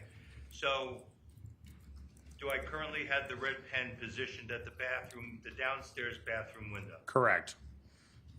And using again the red pen, there is what appears to be a doorway here behind some wooden railings on the top portion. Are you able to identify what that is? That would be the entry door to the apartment. All right. And now, this going back to the bathroom in the garage, is there anything directly above the bathroom in the garage in the residential units? Yes, there would be the bathroom in the residential unit. All right. So, how many bathrooms in the residential unit? 1. How many ways in and out of the residential unit? 1. So this is the only way in and out? Correct. And that the only bathroom in the residential unit would be directly above the bathroom in the workshop area? Correct. I want to call your attention to the weekend immediately following Thanksgiving of 2019. Do you remember that weekend? I do. And why do you remember that weekend? I was over in the garage working on. At the time I was still building the garage, and I was working on a wooden sign box, like for a large Honda dealer sign, and I was building the box to hang the sign on the wall. And first of all, looking at you today, you have a very well coiffed beard on you as you sit in court today. Did you have that facial hair in 2019? I had a mustache and maybe a little bit down here, not nearly what this was. And would it be fair to say your hair is red or brown or ginger color? Yes. Was Yes. it the same color hair back in 2019? Yes. So now, with regard to that weekend, did there come a point in time where your mother joins you at the property that weekend? Yes. So, and do you recall which day that was? That was on Sunday. All right. And would that be December the 1st of 2019? Correct. All right.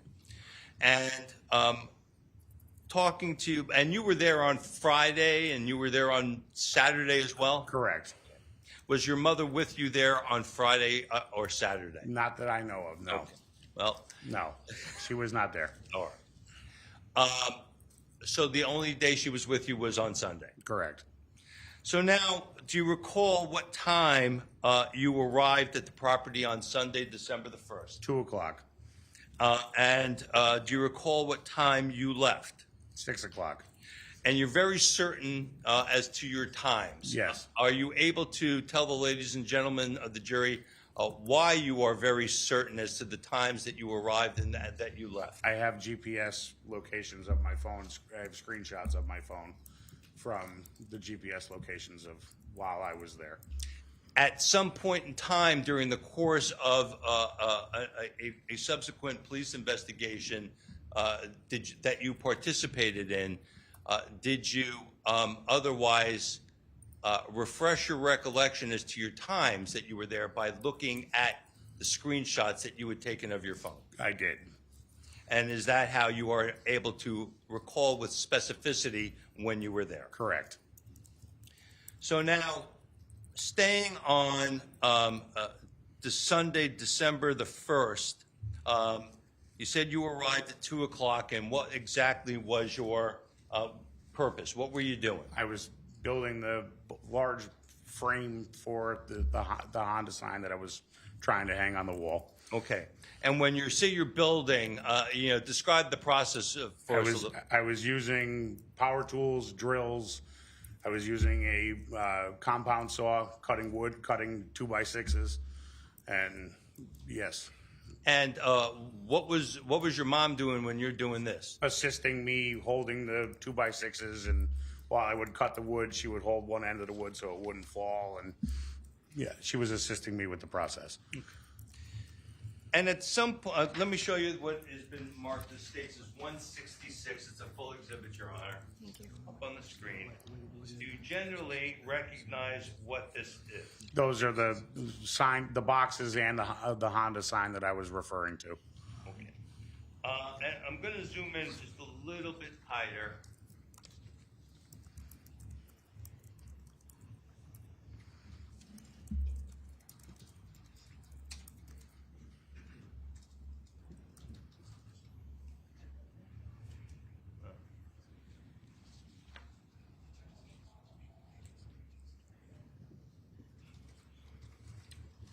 All right.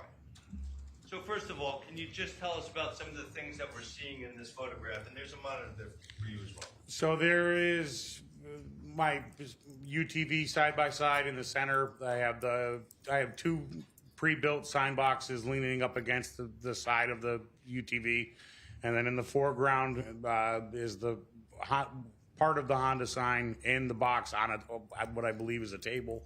And then I got a table saw in the back right corner, and then some storage boxes in the left, and then the file cabinets in the left. And if you go around the back corner, there's a refrigerator and more file cabinets and the bathroom that I was referring to earlier. And can you tell us again about the bathroom? Where exactly is the bathroom? Can you see it in this photograph at all? So the bathroom would be in relation to the Honda Pilot sign that's in the left corner. If you're standing underneath that that Pilot sign. Okay, so if I, for the Yes. record, Your Honor, I have my pen pointing towards the upper left-hand corner of the screen. There's a black sign with red lettering towards the ceiling. Is that the Honda sign there that you're referring to? Correct. Let me actually.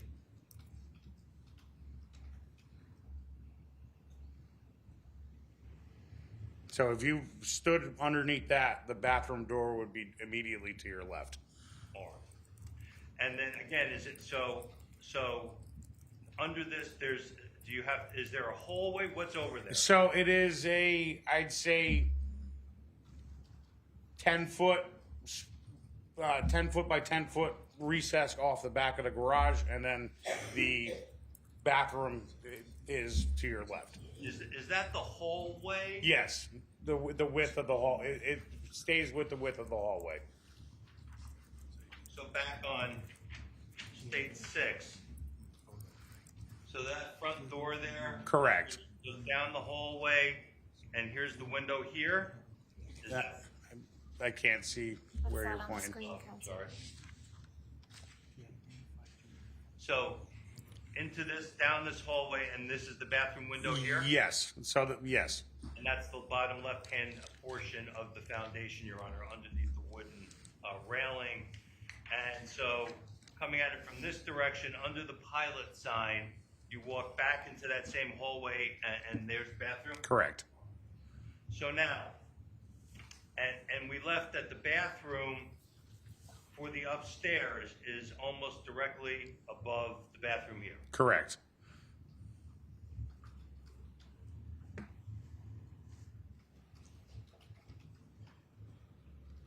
So now,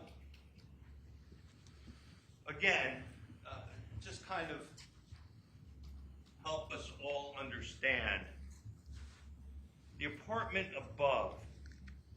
So from the perspective where this photograph is being taken from, what's behind the photographer's position here? In the apartment? Yes. So it would be living room space. You would be looking at the kitchen, facing the direction of this photo. Behind you would be what I would call the living room. Okay. So we're looking at this perspective from the Judson side is behind me. Correct. And I'm looking across the apartment effectively towards west, Correct. and Myrtle would be to my left. Correct. So from this perspective of where you are now, the bathroom is sort of up in this direction. My arm is in the left-hand position, Your Honor, elevated to the front left. Correct. So now, when you were there between 2 and 6, did you make any observations?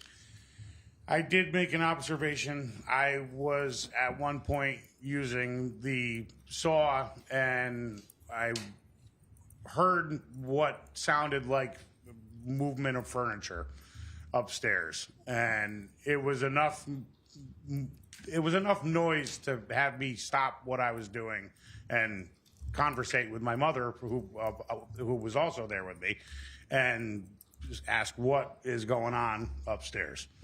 So, is it fair to say you go to this garage often? It is. Okay. And in times when you've been there before, have you been aware that there's a tenant upstairs? Yes. And what types of sounds would you hear in the past with regard to tenants? You could hear walking upstairs, pitter patter of feet, and normal.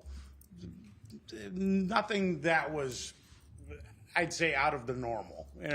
Nothing heavy movement, anything of the sort. In terms of the separation between this garage workshop area for you in the residential unit, did you take any steps at the time that you created this with regard to separating out insulation and noise between the two places? Yes, at the time when we purchased the property, there was no insulation or sheetrock in the bathroom ceiling or in the back hallway area either. Because I wanted to use the garage as a workshop and there were people living upstairs, I took steps to try to sound deaden or dentin the hallway and the bathroom because I was going to put an air compressor in the back hallway and I wanted to keep the noise down. So I put sheetrock up in hopes to try to quiet it down. And the garage itself, is that otherwise also sheetrocked and insulated? Correct.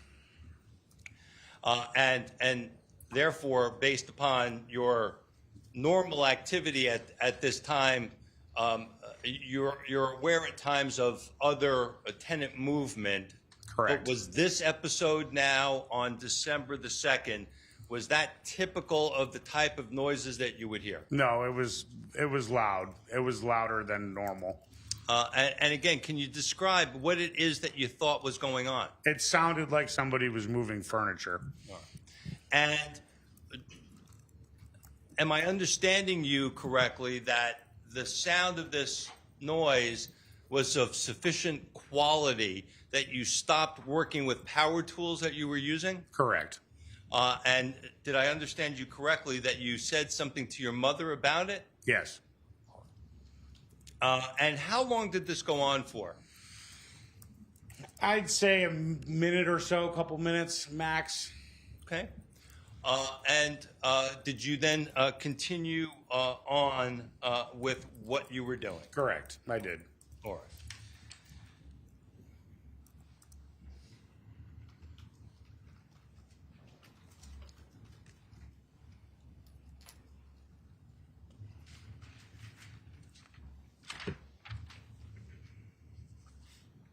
I have nothing further, thank you.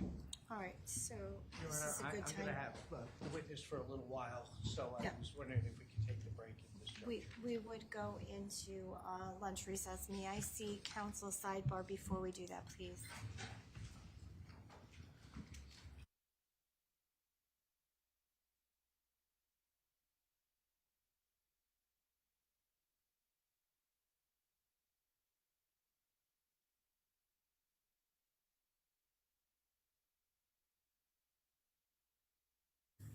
So ladies and gentlemen of the jury, we are going to stand in our lunch recess now. We will resume evidence again at 2 p.m. today. So we'll be back at 2. Court stands in recess. Thank you.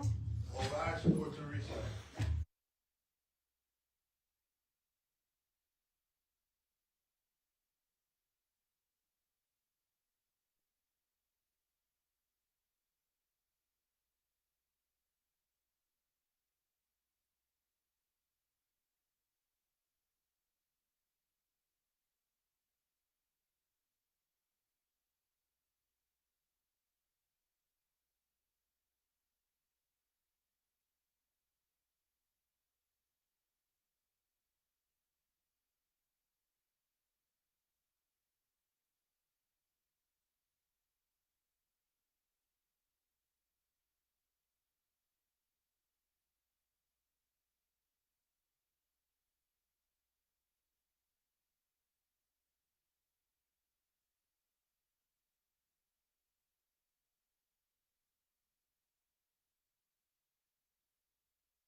The Honorable Judge Murphy presiding. Good afternoon, Your Honor. Good afternoon. Good afternoon, everyone.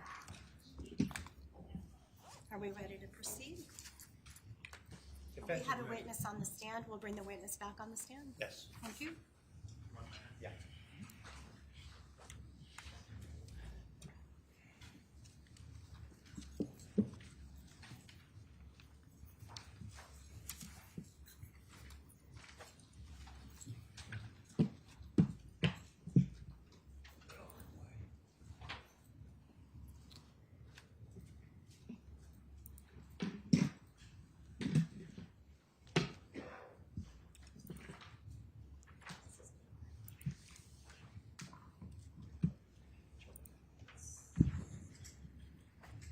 Yes, please. Sir, come on up. We'll have you retake the stand, okay? Just watch your step.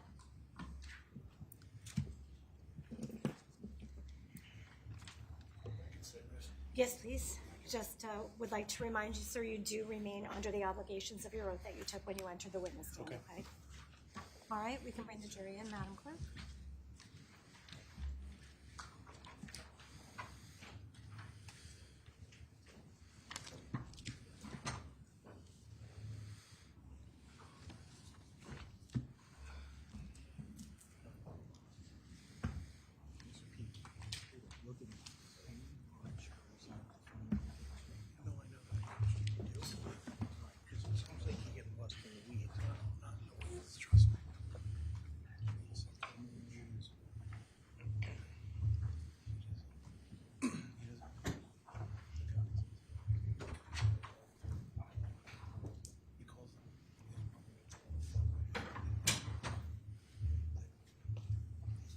All right, welcome back, ladies and gentlemen of the jury. Counsel, please stipulate to the return of all of our jurors. The jury. Yes, Your Honor. All right, why don't we continue on with the examination? Thank you. Thank you. I think I was up, Your Honor. You are. Thank you. Mr. Picarella, how you doing? I'm doing good. How you doing? Thanks for being here with us. Have you ever testified before? No. First time, huh? Yes. Everyone treating you okay? Yep. That's good. All right.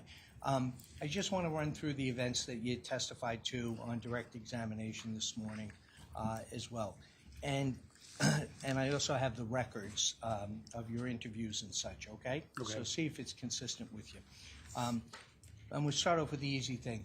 You and your wife own the property at 6.5 Myrtle? Correct. Is that correct? Correct. Okay. And it looks like on Tuesday, December 3rd, you spoke with a detective by the name of Detective Esposito from the Ansonia Police Department. Correct. Is that correct? Do you know Detective Yes. Esposito? Yeah. You knew him before that? No. No, I did that not. was the first time? Yeah. Okay, and just tell us, how was it that you came back to speak with Detective Esposito? He came. We got a phone call that everything had happened Tuesday morning, and he, throughout the whirlwind process that was, he started talking. He interviewed me. Sure. You were the property owner, and they were Right. doing an investigation, Right. right? And you didn't know anything about the specifics No. of what they were investigating? No. Yeah, okay. And then, do you remember, did Detective Esposito come to you over at Valley Motorsports or your home, or did you go to him? Do you recall? I went to the police department. Okay, all right. And you certainly recall speaking with him? Correct. All right, great.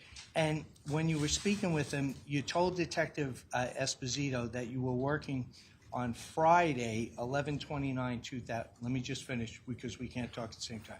You originally told him you were working on Friday, 11/29/2019, downstairs in the garage. Is that correct? Correct. Okay, great. And just so we're all oriented, Friday was the day after Thanksgiving. Correct. Okay, great. And you were cooperative with the officer at that time, correct? Correct. Okay. And you told him that you heard footsteps upstairs, correct? Correct. Right? And you told him that you heard a male voice. Is that correct? I don't recall the male voice at the time right now. No. Okay. You don't recall if you told the officer that Yeah, you heard that, a correct. male voice. He'll be in here to testify as well, so it's fine. Do you recall telling the officer that you had last seen Christine Holloway when she paid the rent on November 15, 2019? My wife handled getting the rent payments. I did not. Okay. So I do not recall that. You don't recall telling that to the officer? I do not. Okay, all right. And then, let's see if we can walk through here from Tuesday, which was the 3rd. Your mom and you went to the Ansonia Police Department. it sounds Correct. like, Right, and that was in the afternoon, is that fair? Correct. Okay, and your mom is Lori. Yes, Did you come here together with your mom? Yes. Yeah, she's here to testify today too, correct? correct. Okay, and then you met with Detective Brian Hart at that point, is that correct? Correct. Okay, and both you and Mom went, and did you meet them in the lobby, or did you meet them in the detective bureau or an interview room? I think we met them in the lobby. In the lobby, okay. And was Mom with you? Yes. Did they separate the two of you, or were you interviewed together, if you recall? I don't recall whether we were separated or interviewed together. Okay, all right. And when you went to the Ansonia PD, you had some material changes to your story in regard to when you were at 6.5 Myrtle, is that correct? Correct. Okay, so you originally told them that you were there on Friday, and then you said you went to the garage on Sunday, 12/1, not Friday, 11/29. Correct. Is that correct? Okay. And what time, if you recall, did you go to the garage area of 6.5 Myrtle on Sunday, 12/1? Between 2 and 6 p.m. Okay, and was Mom with you then? Yes. Okay, and you were downstairs, correct? Correct. Okay, and you told the officers that you didn't recall hearing hammering noises upstairs, is that correct? I did not hear hammering noises. I heard what sounded like furniture movement. Okay, right, I was just gonna ask you that, but your recollection is when you were downstairs working in the garage that you heard furniture moving, is that right? Correct. And you were doing woodworking downstairs? Yes. And you were using power tools like saws and such? Correct. Okay. I may have missed this just in general. What were you doing on the afternoon of Sunday, December 1st, down in the workshop? Working on cutting wood, building that Honda sign. Okay. And was Mom with you? Yes. Was she helping out as well? Yes. That's terrific. Now, sir, one of the reports indicated, or maybe you even testified to that back then you were smoking. Is that correct? Correct. Do you recall going outside of the garage area when you would smoke? I don't per se recall a specific instance, but I would smoke inside, smoke outside. Okay. You know, I wouldn't only smoke outside. Okay. So- Do you recall telling Detective Hart that it was your habit to smoke outside? I don't recall that, but I very well could have. Okay. Yeah. No, that's fine. Hey, it's 5 years ago. It's okay. Sir, when you were outside, would you agree with me that the adjoining property is 6 Myrtle Avenue? Yes. Okay. And do you know Mr. George O'Meara that Yes. lives there? Okay. Yeah. Just back up for a second. How long was it that you and your wife, Carrie Watson, owned the property at 6.5? Since 2018. In 2018. Okay, so we're in 2019 that we're talking about now. So you had it for about a year at that point? I'd say less than a year. Less than a year. Okay, that's fine. But you had occasion to meet the next door neighbor, Mr. O'Meara, for example? Yeah, we would say hello to each other. Sure, yeah. Well, you're good neighbors, right? It's a residential area. Right. Okay, terrific. Now I'm going to ask you specifically on Sunday, when you were with Mom, okay, in the downstairs garage bay area working, did you recall anyone leaving the next door neighbor's house at 6 Myrtle in the afternoon time? No, You I didn't don't recall that. You don't recall seeing anyone then? Okay, great. Now, when you were with Mom on Sunday and you said you heard furniture moving, did you go upstairs and see if there was anything going on? I never went inside that apartment while they lived there. Okay, not one time ever? No. Including this time frame of December of 2019? Correct. Okay. Okay. Correct. Now, I'm just going to go forward a little bit, okay? We were talking about, you went to the Ansonia Police Department, you talked to them about being at the property, and then it looks like on Thursday, December 5th, you had gone and spoke to an officer, John Fitzgerald. Do you remember that? Yes, they called me and asked me to go down to the police department for another interview. Okay, all right. And did you go ahead and do that? Yes. Right, and you told the officers the same thing when you went down to the police station, that you recall hearing the furniture moving upstairs? Correct. Right, okay, no problem there. Do you recall having a concern, sir, with the property that the lights and the heat were on at one Yes. point? Yeah. Yes. Okay. Yeah. Yeah, so just, you just tell us in your own words, you went back to the property to see if you could get in the property to adjust the heat. I wanted to turn down the heat in the garage, and I wanted to shut the lights off in the garage, and I would ask to have the windows closed in the apartment. Yep. Totally fine. Would you agree with me at the point that you went there on Thursday, December 5th, the house was still secured by the police department? That's what I was told, yes. Right, I mean, you couldn't just walk. No, I was not allowed on the property. Not allowed on the property? Yeah. Okay, all right. So you went there and you made a reasonable request and said to the officer, hey, would there be any way that I could get into the garage and turn down the heat and Right. turn the lights off? Is that correct? Correct. Okay, and that was a patrol officer that was stationed there to make sure that nobody went into the property? Yes, it was on the driveway side of the property Okay, that I spoke with the officer. okay. And you spoke to the officer at that time, correct? Yes. Right, okay. And while you were waiting to see whether or not you could get in to just go ahead and turn the heat down or turn the lights down, you chatted with the officer, correct? I don't recall what I said, but I would, yeah, I wanted to walk up the property. Right. Let's do it this way. The officer had to check with his supervisors. He didn't have authority to let you into the Correct. building, right? Correct. Okay. Yes. So I take it you went there, you made the request, hey, I own the property, can I get in there and turn the heat down? And the officer would have said, I got to check with my supervisors. Yes. Right? And you were waiting there with them. Correct. Okay, we're doing fine, okay? And do you recall telling the officer that Christine Holloway lived in the apartment for about a year and a half? I would say that's a fair estimate, yes. Yeah. And you only had 5 or 6 interactions with Miss Holloway? I would call it a handful. Yeah, okay. And you told us, right, your wife Carrie was responsible for the She rest. handled that aspect of it. She took care of that? Correct. Okay, great. You told the officer, that, for example, at that point, back in December of 2019, that you had never gone up to the apartment? Correct. Okay. And you told Officer Fitzgerald, as you told Attorney Stein, there was no access from the garage up to the apartment? Correct. Okay, terrific. And you told the officer that the furniture noise, the loud noise that you heard didn't concern you at that point?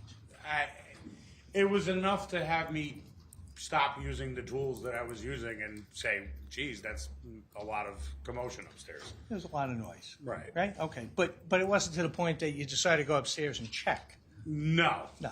But I wouldn't, no. No. And you didn't pick up the phone and call the police department and say, hey, I heard loud noises upstairs, it's concerning me. Correct. Correct? Okay.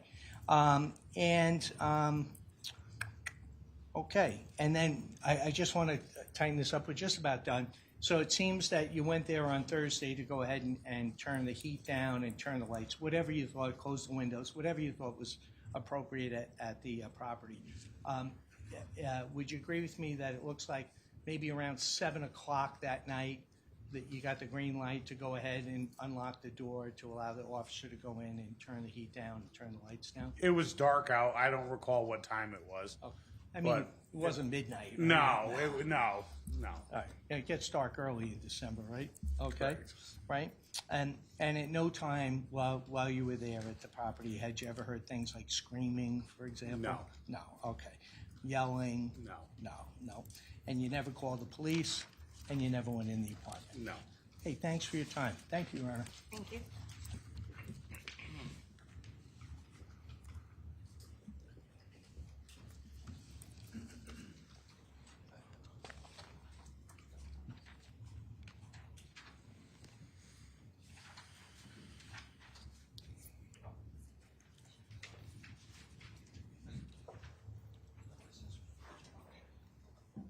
Attorney Joseph.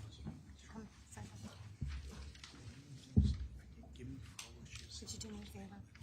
Could you just adjust that light so it's on the Elmo? Oh, yeah. Thank you.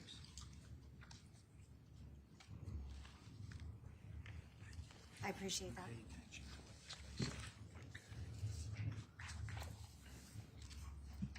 Good afternoon, Mr. I was about to play Mr. Rutherford. Good afternoon, Mr. Picarella. Very good. I want to show you, Holmes. What's that? that's it.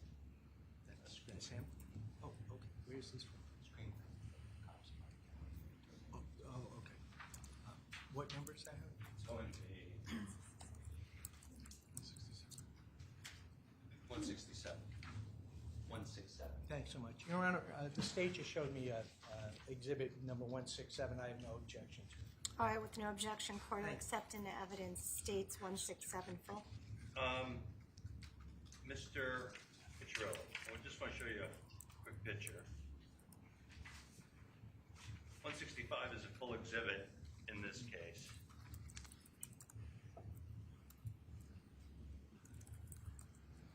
This is a picture that was identified as a photo of Mr. Morales. Are you able to see that picture? Yes. Now, I asked you earlier on your direct about your hair, your facial features and your hair back in 2019. Correct. First of all, I asked you, was your hair, I mean, it appears to be redheaded or ginger colored, as people might say. Would you agree with that? Yes. Right.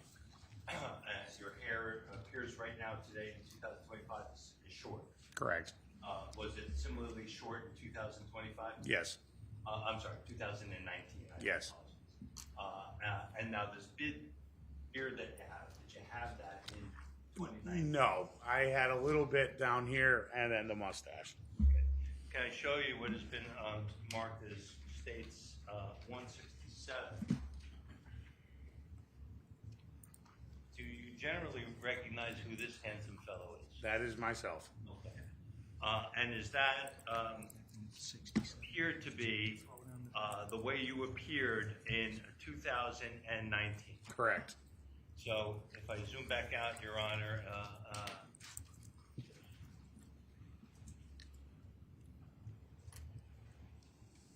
here's the button. So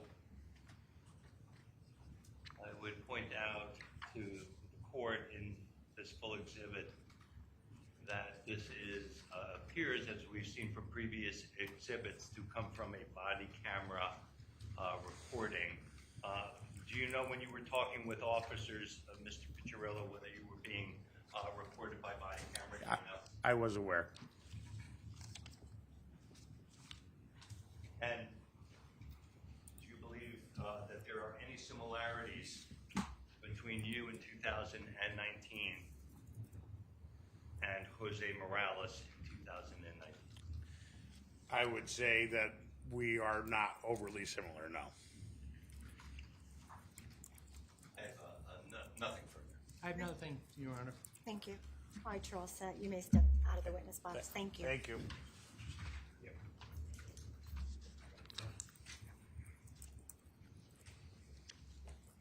Thank you. All right, state would like to call its next witness, please. Lori Picarillo. Thank you.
Good afternoon. If you could just remain standing for a moment, Madam Clerk is going to put you under oath, okay?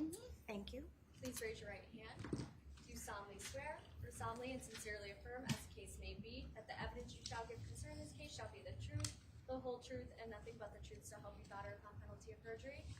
I do. Please state your full name, spell your last name, and state your address for the record, please.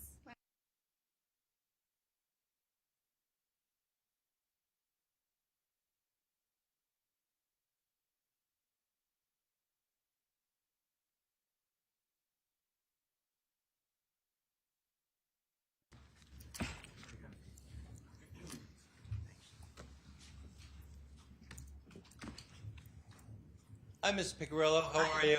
I'm fine, thank you. First of all, you see that mic right in front of you? Can you kind of pull that up towards your mouth a little bit or slide yourself in a little bit? Okay.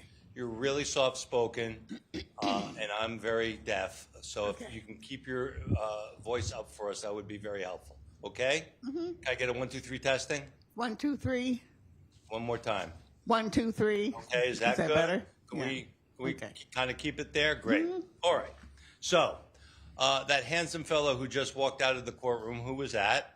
That was my son, Christopher. All right. And I want to ask you whether Christopher is married Yes, he is. and what is his wife's name? Carrie. And do they own a piece of property in Ansonia, Connecticut? Yes, on Myrtle Street. Okay. Would it be 6.5? 6.5 Myrtle. Okay. And did they own it back in December of 2019? Yes. And I want to call your attention to the weekend just following Thanksgiving of 2019 and ask whether, well, first of all, are you aware, does your son sort of have any access or does he maintain anything at that property? Well, he maintains practically the whole property. Well, Okay. Not cutting the grass, but I mean, does he have any sort of a business or does he operate out of that building at all? No business. He has a shop downstairs. Okay, so he has a workshop downstairs. Yeah. Okay, where downstairs? Is it Where the 3-bay garage is. okay? It's directly underneath the apartment. Very good. So under the 3-bay, under the apartment at the 3-bay garage, Chris has a shop there, right? All right. So, does Chris go to the shop sometimes to do work there? Yes, Okay. he does. And I want to call your attention to that weekend following Thanksgiving weekend. Do you recall, did you go with Chris to the shop that weekend? Yes, that Sunday afternoon he came and picked me up. Okay. Yes. So now I just want to kind of back up for a second and say you just told us Sunday afternoon. And do you know if that was December 1st of 2019? Yes. Okay. The Saturday before the day before would have been November 30th, and the day before that, Friday, would have been November the 29th. Did you go with him at all on Friday or Saturday? No. Okay. Because we had, okay. No. So you just went Sunday. All right. So now, do you recall when you approximately what time you got to the garage on Sunday? I'd say 2 o'clock-ish or around there. Okay. And do you know when you left? Around 6. Okay. Now, this is 5.5 years ago. That's a long time Yeah. ago, right? And you seem very certain about the dates. Is there a reason why I'm sorry, about the times. Is there a reason why you're very certain about the times? Because it was sort of, yeah, he picked me up in the afternoon and we went, and then it was snowing out, sort of, and so we were done with what we had to do. So, Do you recall at some point looking back at your cell phone to determine times that you were at the property? no, I don't do that. Okay. Now, with regard to then on Sunday, December the 1st, when you arrived at the workshop, what was Chris doing? Well, I was helping him make frames for this Honda sign that he has, and so we were cutting wood and measuring and putting together that. All right. So Chris was cutting the wood. Yes. He was using power Bandsaw. Bandsaw, yeah. All right. And you were helping him? Yes. Well, not with the saw, but no. Okay. All right. Showing you what has been marked as states 166. Can you tell me, do you generally recognize what this is? That is an area of the workshop, yes. All right.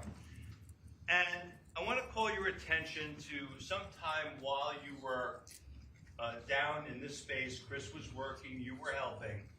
Do you recall hearing any unusual noises? Well, we heard heavy dragging, heavy movement upstairs, which was out of the ordinary. Okay. Well, you said it's out of the ordinary. Had you been in that workshop before? On other Oh, I occasions? do various times, yes. I would go over there often. And during the times that you had been there before, had you ever heard noises like that coming from the upstairs? No. On this particular date, when you heard these heavy noises, what happened between you and Chris? Well, I think if I remember right, I mentioned something about it, and we were just trying to figure out what it was. Okay.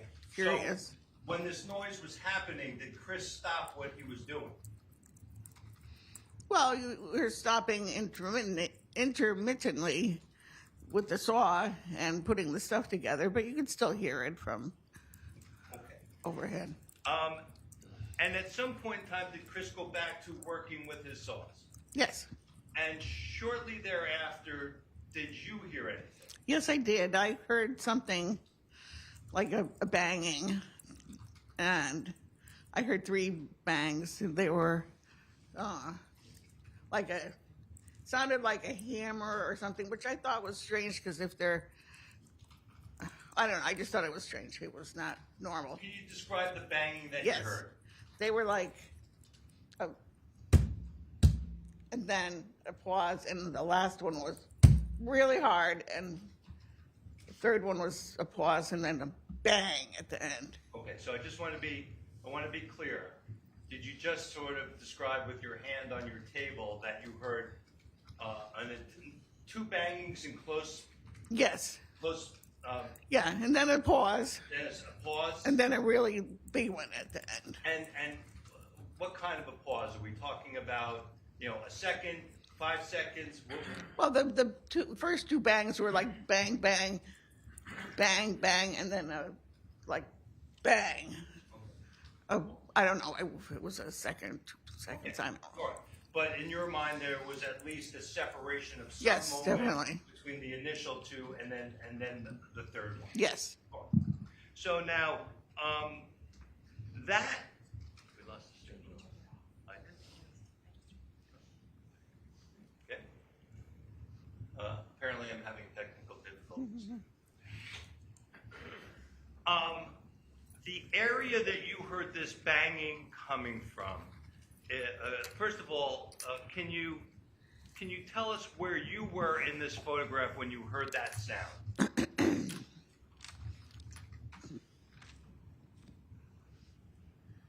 Let me see where the D is. This D right here? Behind the D. This I was up. Yeah, stay to the right, but Here? up around, a little closer in, but I was around that area. Where my pen is now? Maybe a little in, a little, yeah, This around way? there. Yeah, around there, yeah. Okay, so first of all, Your Honor, my pen is on the right side of the photograph. There is an upside down D on a red sign, a white letter, and my pen is just in front of that sign towards the middle of the photograph. Thank you. And Ms. Picarella, can you sort of localize for me where it is that you heard the bang, those Well, it's bangings? definitely coming from the ceiling. The ceiling This where? here. Like, around where the fan going. I'm sorry. Where the fan is, the fan. So somewhere over here, Yeah, around that area. Okay, where it my- sounded like. where my Yeah, it was from the ceiling. Well, right. definitely the ceiling. I'm just trying to ask you if you're capable of localizing it. So where I have my pen now is here's the ceiling fan. Yeah, it was around in that general area. Okay.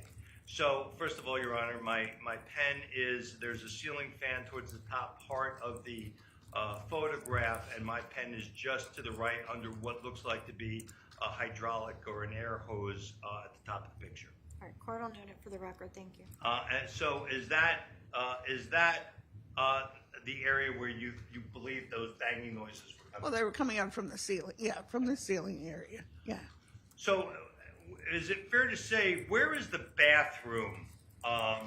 Where is the bathroom downstairs in this shop? Okay.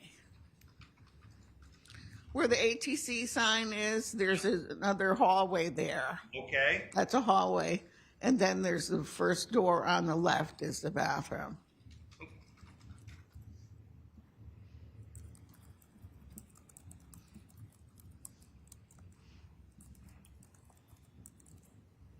So this ATC sign here, Yes. Yes. and is this the hallway entrance to the bathroom? Yes.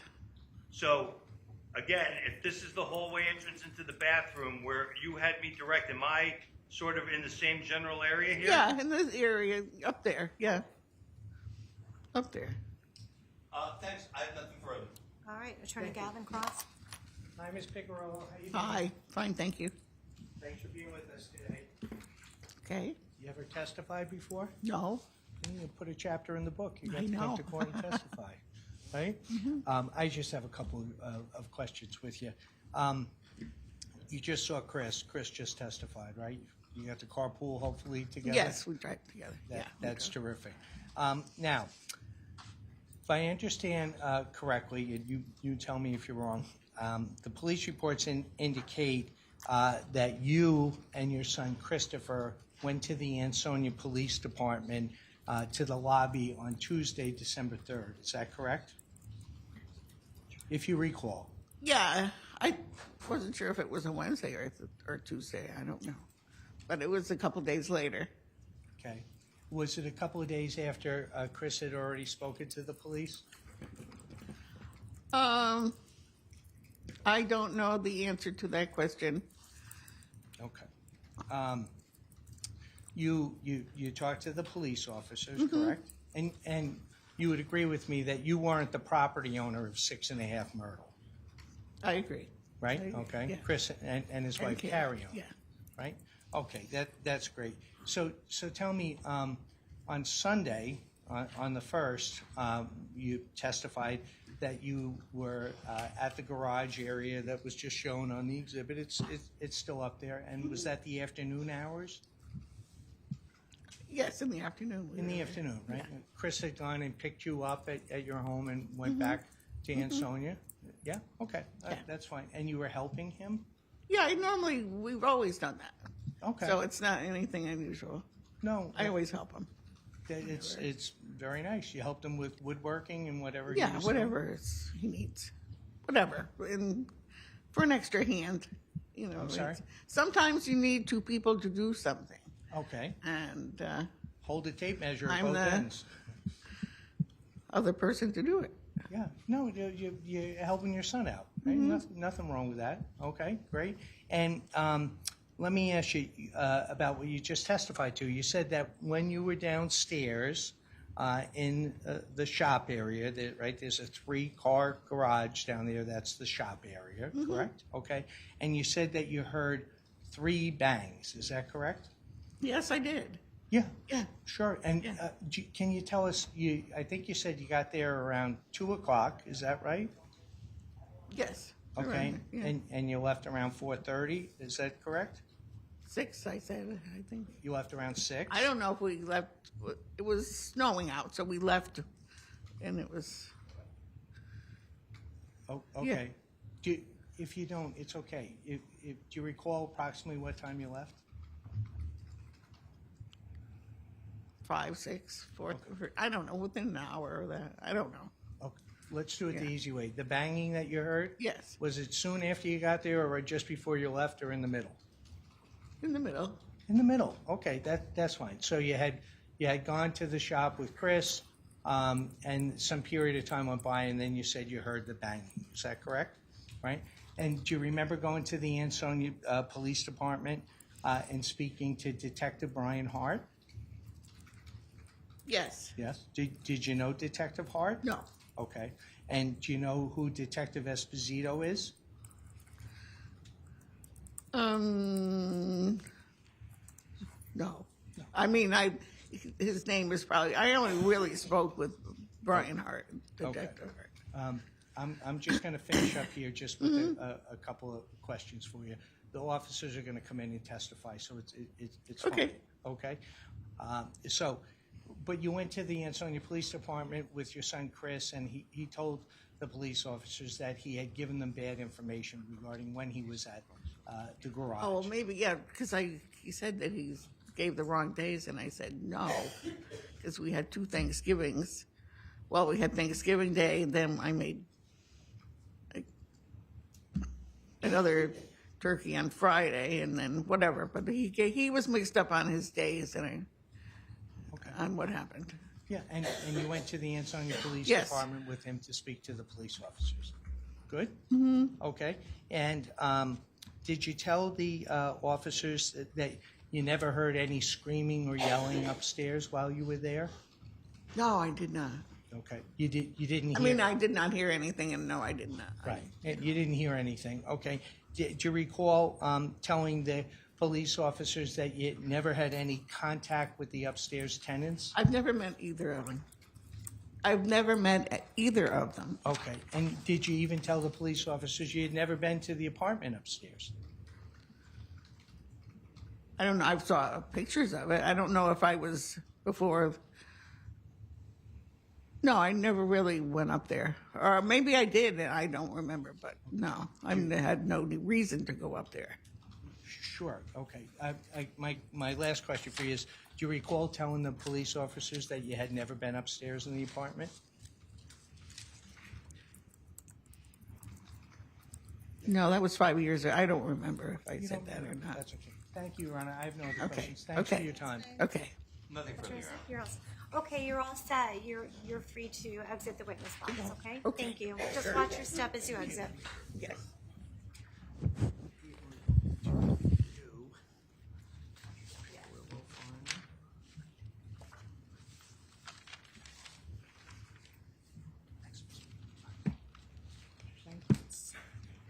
May I just see counsel sidebar quickly?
Next witness. Thank you, Your Honor. Let's do a call. Jonathan Tresser to the stand.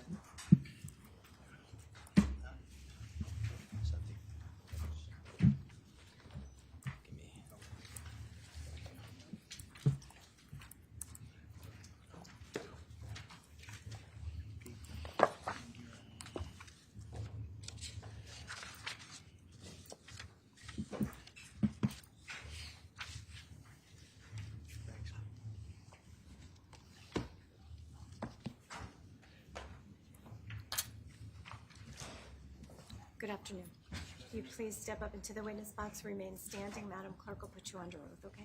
Thank you. Please raise your right hand.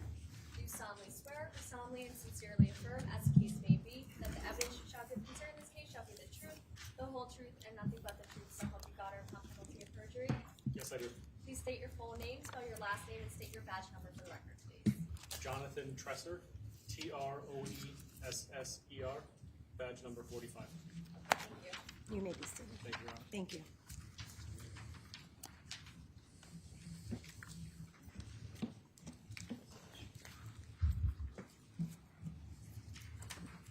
I have a moment with counsel, Your Honor. Yes. This is the montage, right? This is the next. No. Just tell me what numbers there are that you want. Your Honor, 168, 169, I refer to the counsel. Your Honor, I've seen 168 and 169. I have no objection to their introduction. Thank All you. right. Thank you. With no objection. Which is which?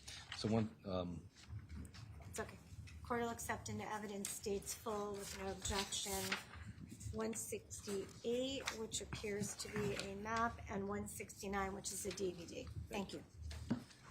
good afternoon, Mr. Tresser. Good afternoon. Can you please tell the ladies and gentlemen of the jury who you're currently employed by? The City of Ansonia Police Department, And how long have you been a police officer? 17 years and 9 months.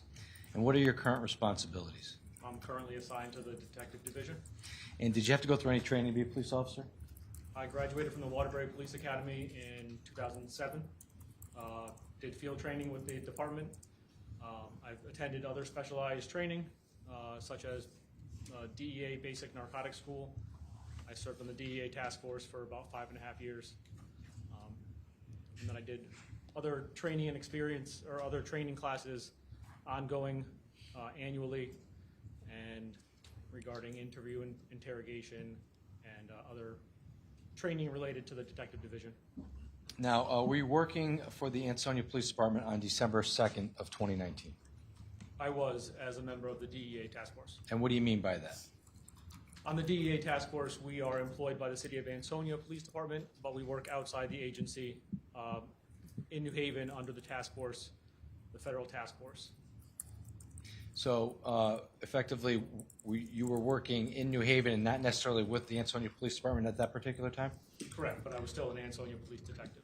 Okay. So I want to direct your attention to an investigation that occurred on or about that day. Do you recall an investigation that was instituted on that day? Yes. Okay. What do you recall about that? I had finished my normal shift at around 5 o'clock on that December 2nd. I got a call at home to respond to the police department where there was a report of a suspected homicide and a missing child. And I responded to the police department, and I was briefed on the case at that point, what details were discovered up until that point. At the time, when I responded to the police department, I was briefed by Lieutenant Froelich and Lieutenant Lynch, I believe, and there was information regarding a vehicle that had left the house on 6.5 Myrtle Avenue, and we had information that the vehicle was registered to a Jose Morales, and that the vehicle was registered to a 105 First Avenue in New Haven. So when you got this information, what were your responsibilities at this point? At this point, New Haven PD was contacted, and they had located the vehicle parked in front of the residence in New Haven. Myself and Officer Nelson were assigned to go out to New Haven and to maintain visual surveillance of that parked vehicle, while other members of the agency and other agencies were gathering more intel back at the police department in Ansonia and at the original crime scene. So, and did you in fact do that? Yes. And what happened after you did you maintained visual surveillance of the vehicle? Myself and Officer Nelson relieved New Haven officers that located the vehicle. We sat in my unmarked DEA vehicle, and at one point I exited the vehicle before it started snowing too heavily, and I was plainclothes at the time. I walked past the parked vehicle, looked in it to see if there was a car seat base at the time, because that was a major concern of the missing child. At the time, I saw a baseball bat in the front passenger floorboard, but there was no car seat or car seat base in the vehicle. We waited until about 3:40 a.m. on December 3rd until other personnel arrived on scene to make contact at the residence. So how long would you say you were on surveillance that night?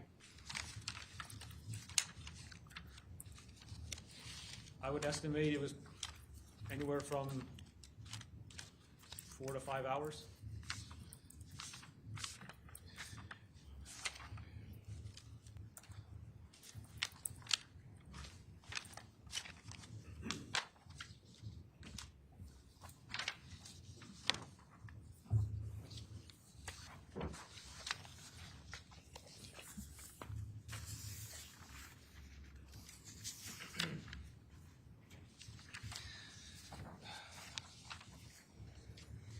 I'm going to show you what's been marked as State's Exhibit 53. Is this the vehicle that you saw that night at 105 First Avenue, Haven? Yes, it is. State's 52, another angle of the vehicle. Again, is that the same vehicle? Yes. And 54, is that the vehicle that you saw that night? Yes. Now, when other detectives arrived at 105 First Ave, what was your responsibilities at that point? At that time, we made contact with the assistance of New Haven PD, with the residents of the house. The male that opened the door for us and allowed us into the residence, his name was Marcos, let us in. We advised him while we were there. We were there to speak to Jose and also to look for the missing child, Vanessa. Now, outside of that, did you have any investigative purpose when you were at 105 First Ave? So when we were at 105 First Ave the first time, we were looking for any evidence of Vanessa, obviously. After the Lieutenant Froelich and Detective Adcox at the time transported Jose Morales back to the police department for an interview, again, I maintained surveillance of the vehicle, and the plan was to wait until the family went back to sleep and the lights turned off, but that didn't happen, so we towed the vehicle around 5:40 in the morning, I believe, and I followed the vehicle back to the Troop I barracks in Bethany, and it was not touched or manipulated in any way on the exterior or the interior. Now, at some point in time, were you present when there were when search warrants were executed on that vehicle? On the following day, the 4th, I was present while the State Police Major Crimes Unit executed the search warrant on the vehicle. I did not participate in the search warrant, but I was there to maintain custody of the vehicle as they performed their search. Now, after that search warrant was conducted, can you tell us a little bit about what else you did in connection to this case? I had left the Troop I barracks and returned back to Ansonia, went back to the residence at 6.5 Myrtle Avenue to get the keys for the victim's vehicle, which was a black Ford Focus. The house was still being maintained by Ansonia police personnel at that time. I brought the keys out of the residence, and the vehicle was again towed to Troop I barracks and was not touched inside or out. And were you present when was there a search warrant done on that vehicle as well? Yes, there was. And were you present for that search warrant? Yes, I was. After that warrant was executed on that vehicle, what else did you do in relation to this case? Once both vehicles were processed, all the evidence that was seized from the state police, I transported back to the Ansonia Police Department. It was labeled and placed into the evidence room. Now, after you did that, what else did you do in connection to this case? On the following day, we had a report of information of items being recovered at the Kitchication Storage Facility in Hamden. There were items that were reported to have blood-like substance on them, and we responded out to the scene in Hamden, along with the State Police Major Crime Squad, who ultimately processed the evidence that was seized there. Okay, and in addition to helping out, or I guess responding to Kitchucation, is there anything else that you did in relation to the investigation in this case? On scene at the Kitchucation facility in Hamden, I conducted a few interviews with the owner, the truck worker that was with the truck driver, a few other employees at the building. We also obtained consent from the owner of the facility to access and search the Kitchucation bins that were located in Derby and Ansonia that we knew were on that truck route. And did you in fact go back and assist in that? Yes, I was there present while the state trooper from Major Crimes processed both. There was 2 bins on Derby Avenue in Derby and 1 bin in Ansonia on Main Street. And now, when you say 2 bins on Derby Avenue in Derby, where was one of the bins located? I guess one side of where the bins were located. They were in a parking lot, I believe it's for St. Michael's Church, and it was the southwest corner of the parking lot, right in the corner by Bank Street and Derby Avenue. Okay. In relation to this case, were you tasked with gathering any type of surveillance from the surrounding area? Yes, based on the intensity of the crime and the amount of information that was coming in from all different sources, there was a group of different agencies, including Ansonia, Derby, FBI, State Police, that helped work together to try to obtain as much surveillance video as we possibly could.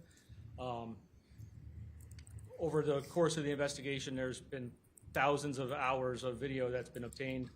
I personally have watched countless hundreds and hundreds of hours myself, rewatched the same videos over and over again.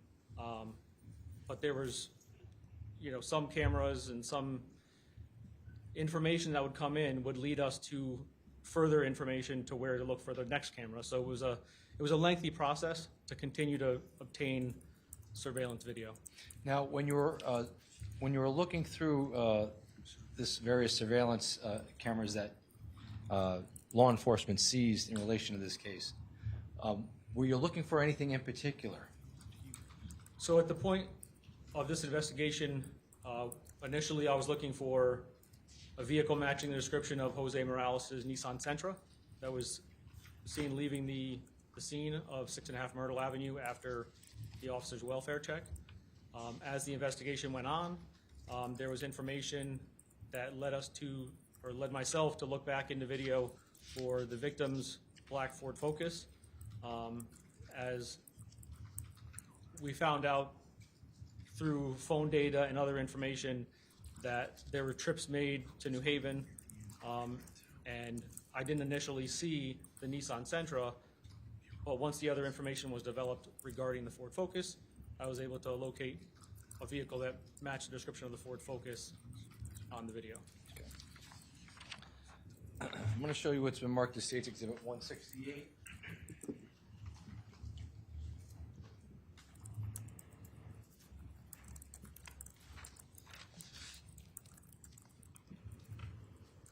Can you see that? Yes, sir. Now, in relation to State's 168, can you tell us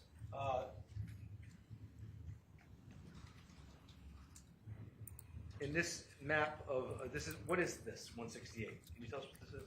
It's a map of mainly Ansonia and part of Derby, Shelton, and on the legend, those are the cameras and their locations that were the most valuable to my investigation.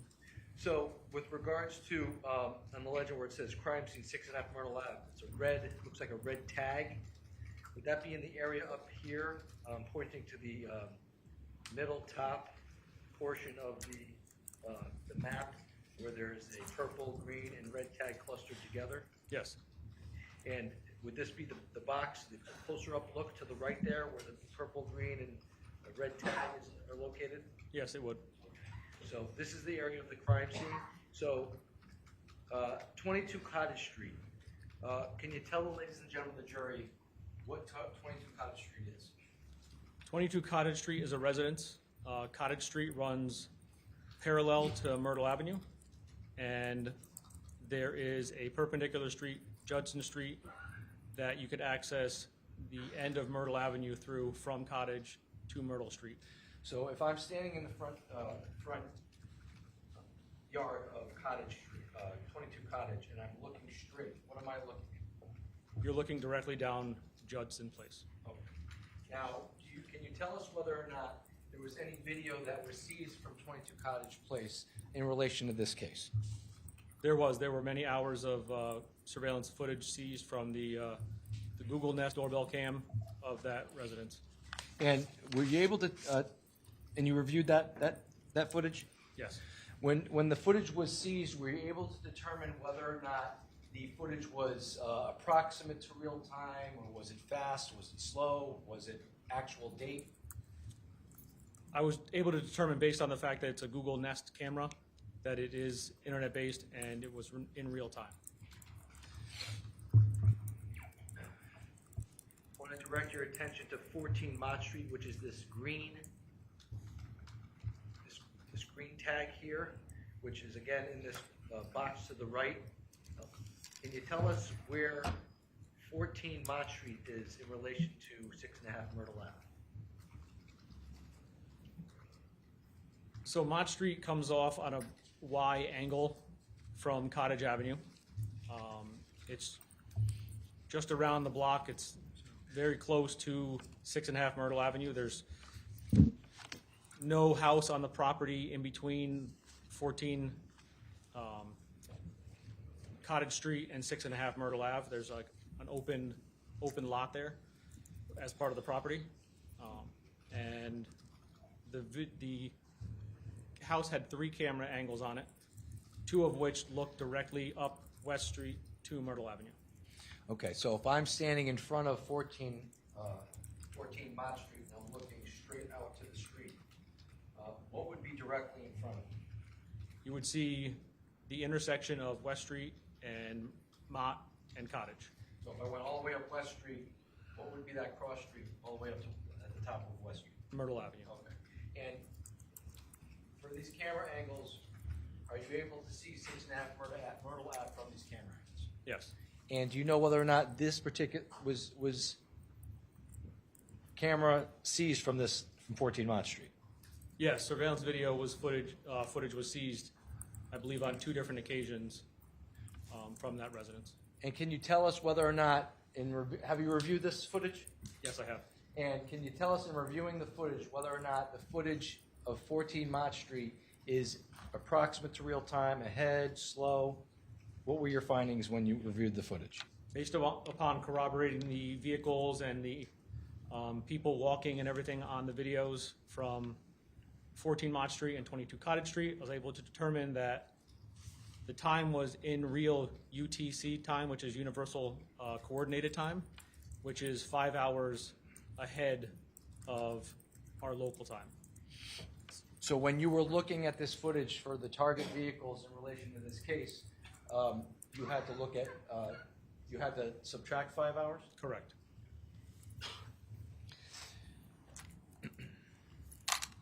Now, I want to direct your attention to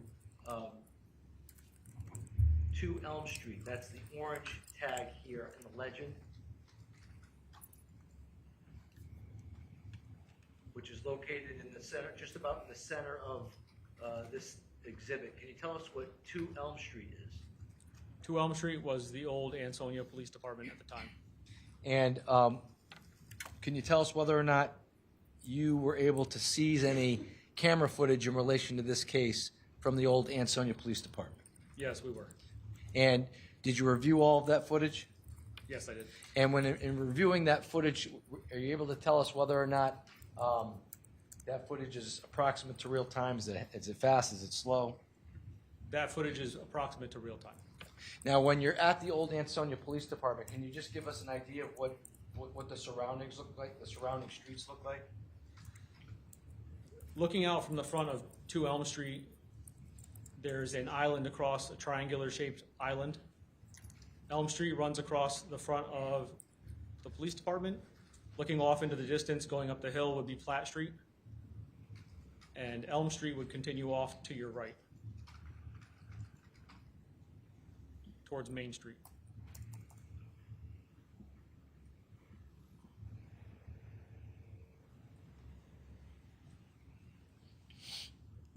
Now, 696 Main Street. This is the purple tag. This is the call-out box, or the up-close box in the lower right-hand corner of this exhibit. Can you tell us what 696 Main Street is? That's the Ansonia Shell gas station. And were you able to seize any camera footage from the Shell gas station in relation to this case? Yes, we were. And did you review any of that footage for the target vehicles that you've mentioned in connection to this case? Yes, I did. And in relation to your reviewing of that footage, were you able to determine whether or not that footage was in real time, approximate to real time, or was it fast or was it slow? That footage was 11 minutes slow. So when you're reviewing that footage, you had to take into account 11 minutes and speed it up, or at least look 11 minutes, or add 11 minutes when you're looking at the footage? Correct. You had to add 11 minutes. Okay.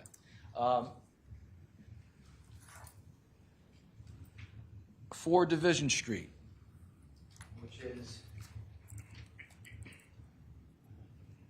the yellow tag here.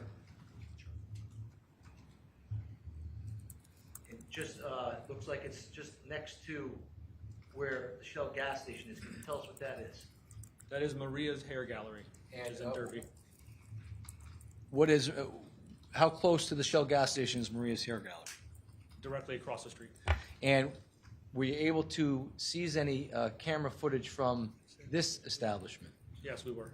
And were you able to review that footage in relation to this case for the target vehicles that you've mentioned?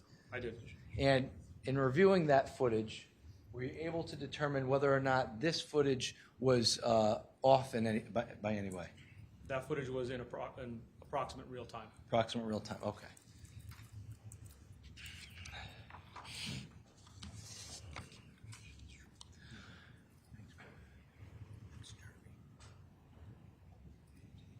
And just as a point of reference, this blue tag here with the I, which is located just south, where just above where it says East Derby, what is that tag?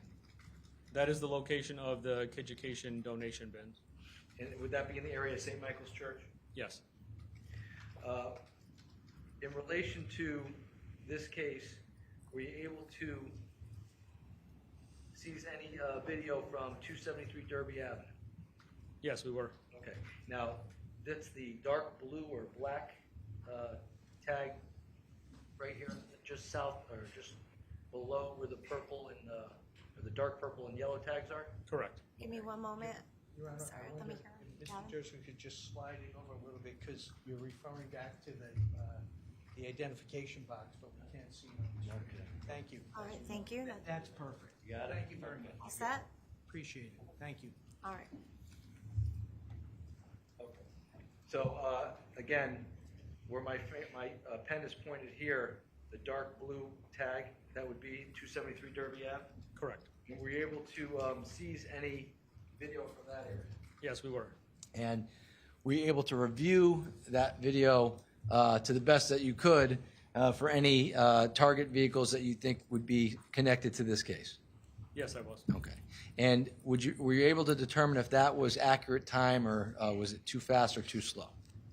I didn't obtain that video personally, so I believe it appears to be in approximate real time, Okay. but I could not confirm that. And finally, directing your attention to this light blue tag here, which would be 535 Main Street, just above the orange tag in this exhibit. Can you tell us what that is? That's Auto Repairs Unlimited. And where is Auto Repairs Unlimited in relation to the Shell station? It's less than a half a mile away down Main Street, on the corner of Main Street and Father Slemmy. And were you able to, was law enforcement able to seize any video in relation to this case from that establishment? Yes, we were. And did you review that video footage yourself? I did. And were you able to determine whether or not that video footage was approximate to real time, or was it fast, or was it slow? I obtained that video footage myself, and it was 17 minutes slow to real time. Okay. Now, in connection to this case, you said that you reviewed hundreds of hours of video looking for target vehicles, right? Correct. And what were the target vehicles in your mind? It was the Nissan Sentra, silver in color, had a loud exhaust that was, noticeable on any of the videos that had sound recording. And the other vehicle was a black Ford Focus. Mayor, may I approach the witness? You may. I'm going to show you what the marked as States Exhibit 169. It's a full exhibit. Do you recognize States 169? Yes, I do. And what is States 169?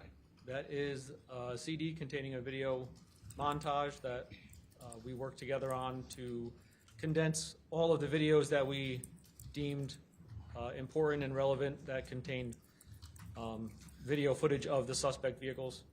And I initialed that disc to show that I had, reviewed it before. Testifying today? Yes. Okay.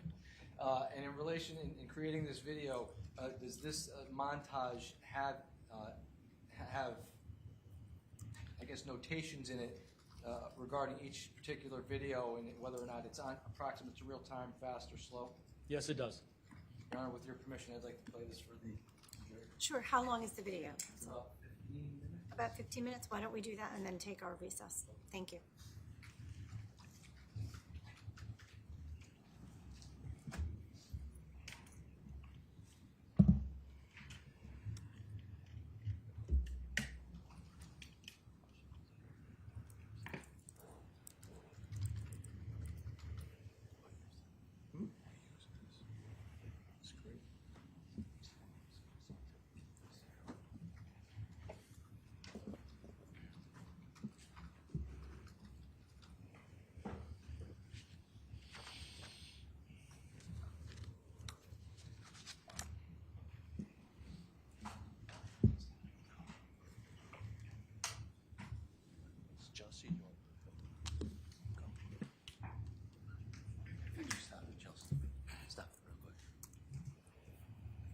So, one more question before we play the video. So, when you did the video montage in connection to this case, is this video from the entire weekend of November 29th through December 2nd? Or what portion of the weekend did you focus on? The first and the second. Thank you.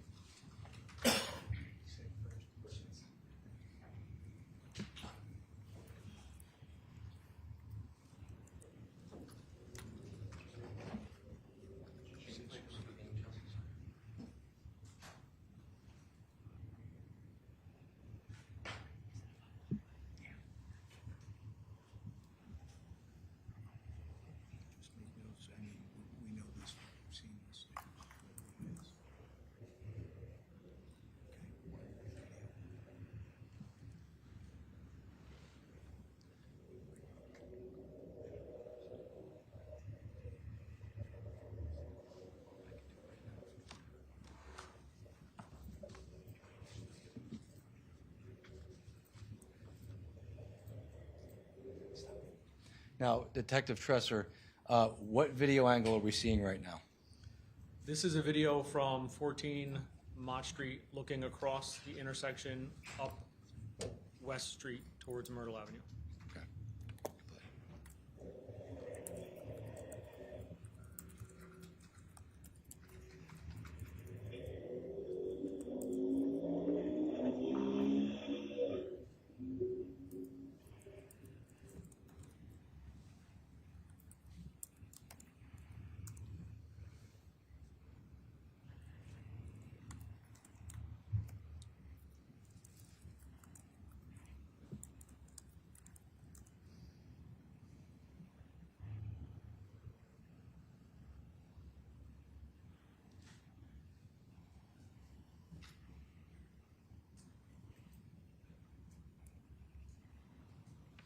Just stop it there. When you were looking at this video, on all the videos, what in particular were you focusing on with regards to the defendant's vehicle? I was looking for passengers or other identifying features of the vehicle, as well as other items that may have been in the vehicle at the time, such as the child that we were looking for. In relation to the car itself, though, in addition to the loud muffler, you have some video that doesn't have audio. Visually, what were you looking for?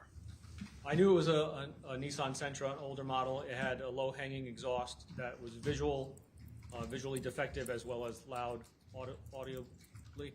Had a sunroof, didn't have tinted windows, and it had specific Nissan stock wheels on it. Do you recall whether or not there was a front license plate on the vehicle? It did not have a front license plate. Is that something that you would have looked for? Yes.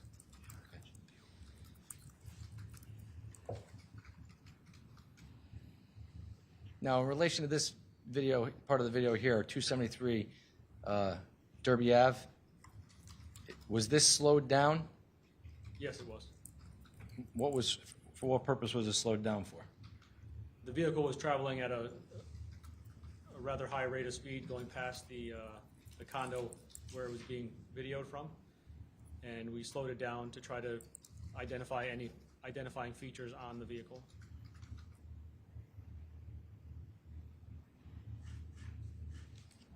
And would this be going towards or away from St. Michael's Church? That would be going towards St. Michael's Church.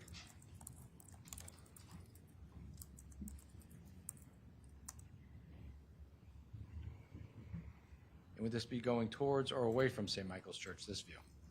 Away from St. Michael's Church. And if you get to the end of the street here, is there a traffic light at the end of the street? Yes, there is. And what's the intersection at the end of this Derby Avenue here? That'd be the intersection of Derby Avenue, Division Street, Elm Street, and Main Street, Ansonia.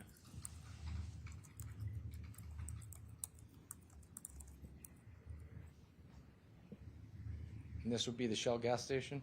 Correct.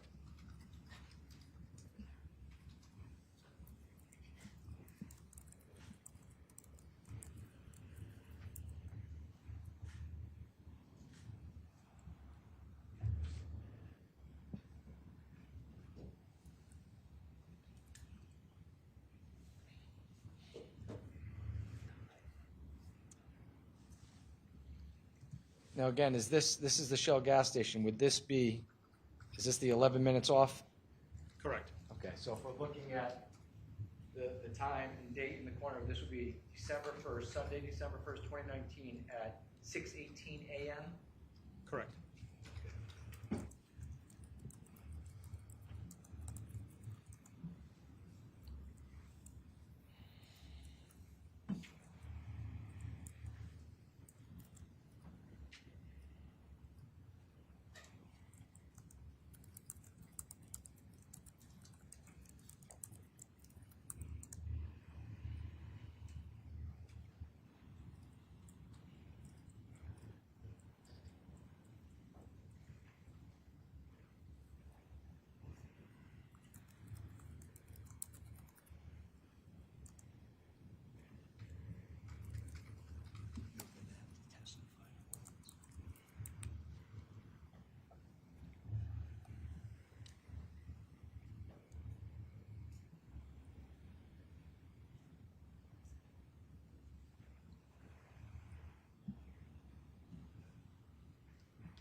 Again, this is still the Shell station?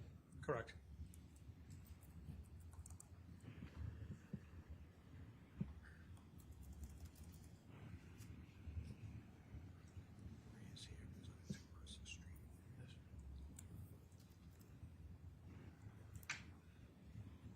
And this next view would be Maria's Hair Gallery, Yes. approximate to real time? Approximate to real time, yes.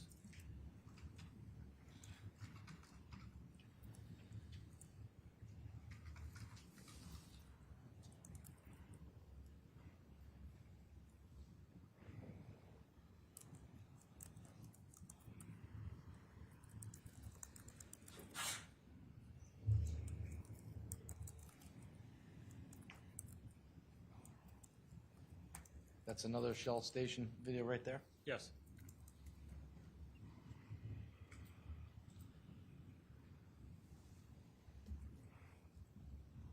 And this is the Auto Repair Unlimited video? Yes, it is.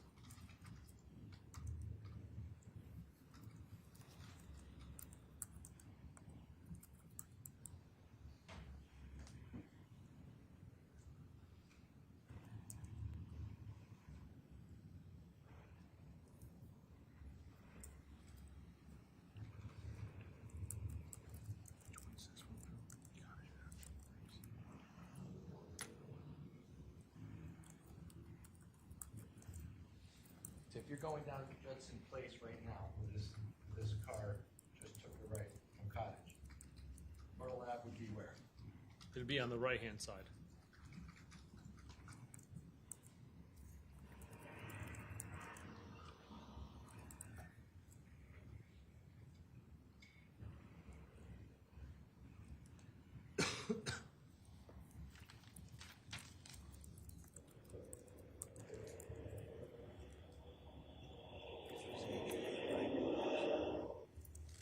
This is from Mount Street.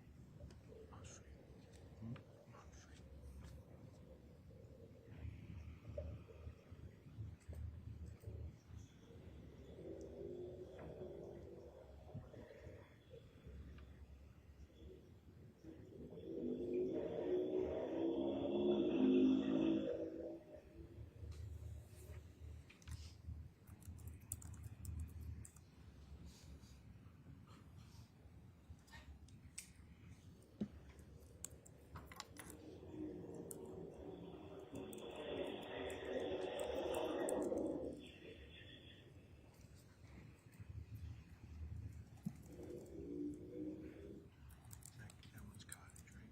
No, Mount Street. Yeah, both again, Mount Street. Yeah. This is what time did this say? We just saw the Mott Street camera. Is this the car coming from Mott Street towards Correct. Judson Place?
Now, this next part of the video is going into Monday, December 2nd.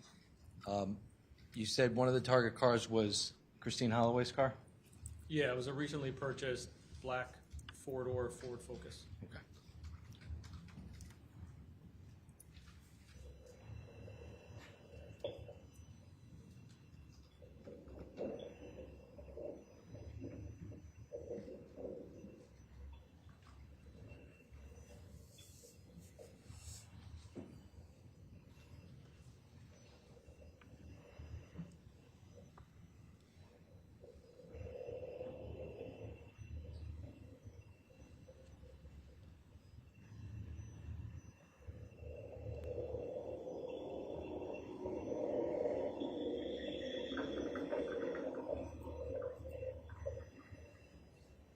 Now, in relation to that clip that we just saw at 4:29 a.m. on December 2nd, were you able to, you had information from call detail records with regards to the coming and goings of certain handheld devices at this point in time?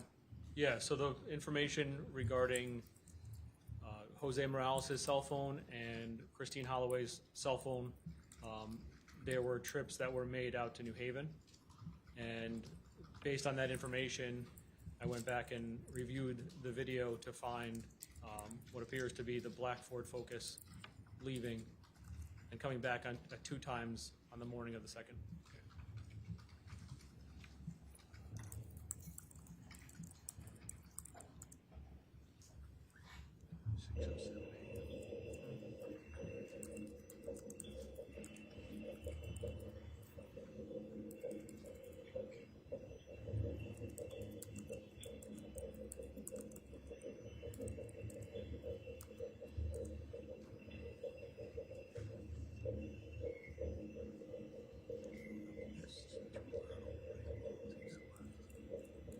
This is West Street. That car just went up West Street. Yes, that's West Street, and it's taking a left onto Myrtle Avenue and stopping right there where 6.5 Myrtle Avenue is.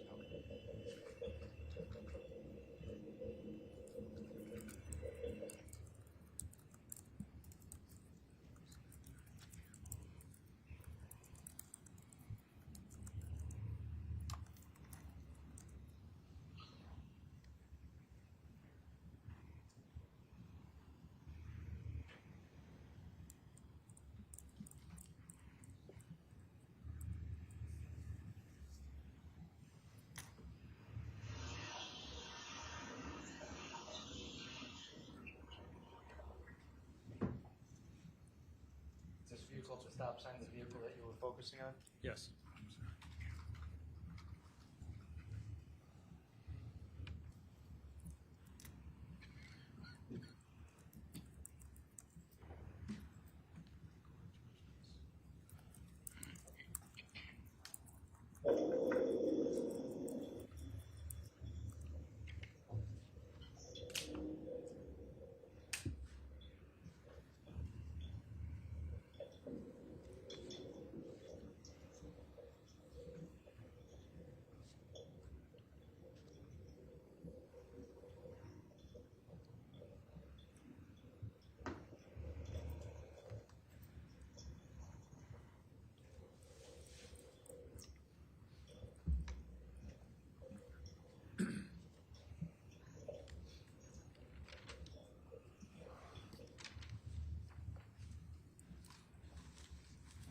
Now, in connection to this investigation, were you aware that there was a welfare check Yes, I was. at 6.5 Myrtle Ave? Okay.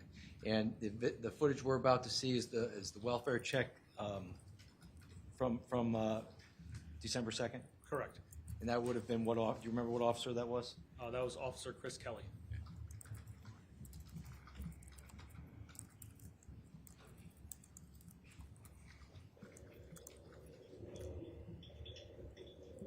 Would that be the officer at the top of Myrtle Ave there, crossing west? Yes.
Attorney Gavin, is this a good time to break, or That would be great. All Thank right. you. we're going to stand in our 15-minute afternoon recess? Ladies and gentlemen, we'll resume in 15.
Afternoon. Thank you. All right, if we could have the witness retake the stand, please. Thank you.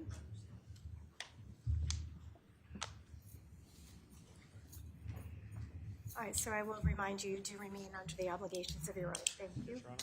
And Madam Clerk, if you could bring the jury in.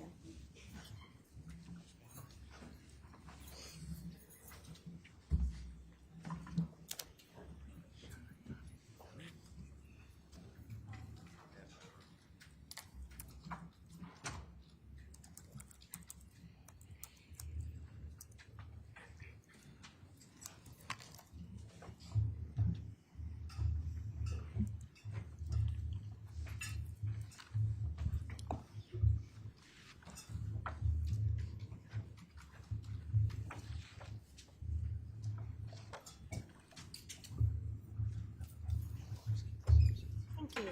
Welcome back, ladies and gentlemen of the jury. We are ready to proceed. Counsel, please stipulate to the presence of our jury. In the presence of the jury. State will stipulate, Your Honor. All right, we're all set. Attorney Gavin, are you ready for cross? All set. You may proceed. Thank you, Anna. Thank you. Good afternoon, Detective. Good afternoon. How you doing? Good, yourself? Great. Did a lot of hard work in this case. There was a lot of hard work. All right. I have all the police reports, so I'm just going to run through chronologically with you what it appears, the efforts that you took as part of this investigation.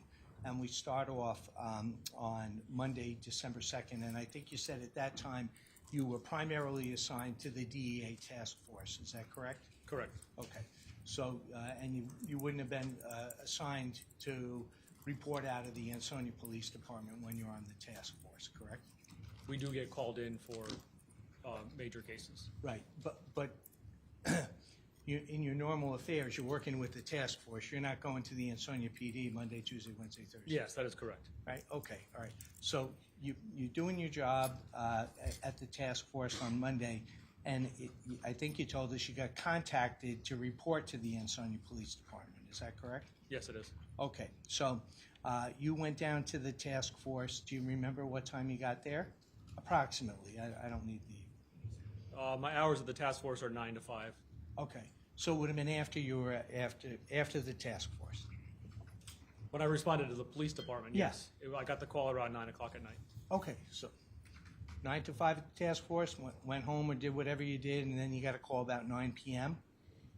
On Monday night? Yes. Okay, and then you reported to the Ansonia Police Department, and then at the Ansonia Police Department you realized or were told or you were advised that there was an ongoing investigation. Is that correct? Correct. Okay, and then do you know who Officer Nelson is? Yes, I do. And who's Officer Nelson? Officer Brendan Nelson, he's a junior officer to me. Okay. Works for the police department. At the Ansonia Police Department, Correct. right? And he was involved in this investigation as well, correct? Yes, he was. Okay, so I think you told us that the first task that you had was, after reporting to the Ansonia Police Department, was to go ahead and travel to 105 First Avenue in New Haven. Is that correct? Yes. Okay, and the purpose was to check on some vehicles there. Is that correct? Correct, to locate Jose Morales' Nissan Sentra. Okay, that was your charter for that evening on Monday evening, was to find Jose Morales' Nissan Sentra. Correct. Right, and that's the Nissan Sentra we just saw in all the videos, the montage. To the best of my knowledge, yes. Sure, yeah, and you went there and you got there in the evening hours, correct? Yes, late evening, going into the next early morning hours. Okay, and did you go up to the residence at that point, or did you and Officer Nelson just sit and wait once you discovered the vehicle? We sat and waited in the car, just maintained visual surveillance of the vehicle. Okay. And you didn't want anyone to move the vehicle or drive away with the vehicle, is that correct? Correct. Okay. And I think you told us at one point that you had actually walked down to take a look into the vehicle from the exterior of the vehicle, is that correct? Yes. Okay. And was it snowing heavily at that point? I believe it was snowing on and off at the time. Okay, great. And how long were you there with Officer Nelson before other brother and sister officers arrived? I don't know the exact time of our arrival in New Haven, but the other officers arrived around 3:40 a.m. Okay, and that was people like Detective Adcox and Detective Froelich and other brother and sister officers from the Ansonia Police Department And New Haven Police Department as well. and New Haven, because you had alerted them that you were there to go ahead and observe the Nissan Sentra. Yes. Yeah, okay, all right. And then about 3:40 in the morning, officers approached 105 First Avenue and made entry voluntarily into the home. Is that correct? Correct. Did you go in then? I did. You went into the house with, I'm going to pick on him, Detective Adcox or Detective Froelich. Is that correct? Yes. Okay, great. And when you got into the house, did you observe that Mr. Morales was there? He was called up from the basement. Okay. Well, it was 3:40 in the morning, right? People were asleep at that point? I don't know. Okay. Well, it'd be fair to assume at 3:40 in the morning. Which one? You went into the house. You met Marcos Garcia, you told us, correct? Correct. His stepfather, right? Correct. Okay. And you met his mother, did you not? Lydia Yes. De Jesus, right? She was there as well. And at some point, Mr. Morales, I think you just said, came from the basement and went up into the living room, kitchen area of the home. Is that correct? Correct. Okay. And at that point, was Mr. Morales under arrest? No. No. Was he asked to go voluntarily to the Ansonia Police Department to be interviewed? Yes. And did he agree to voluntarily go to the Ansonia Police Department to be interviewed? Yes. Okay. And I take it, well, did you go with him to the Ansonia Police Department, sir? No, I did not. Okay. You stayed and continued to secure the vehicles. Is that correct? Correct. Myself Okay. and Officer Nelson. All right, great.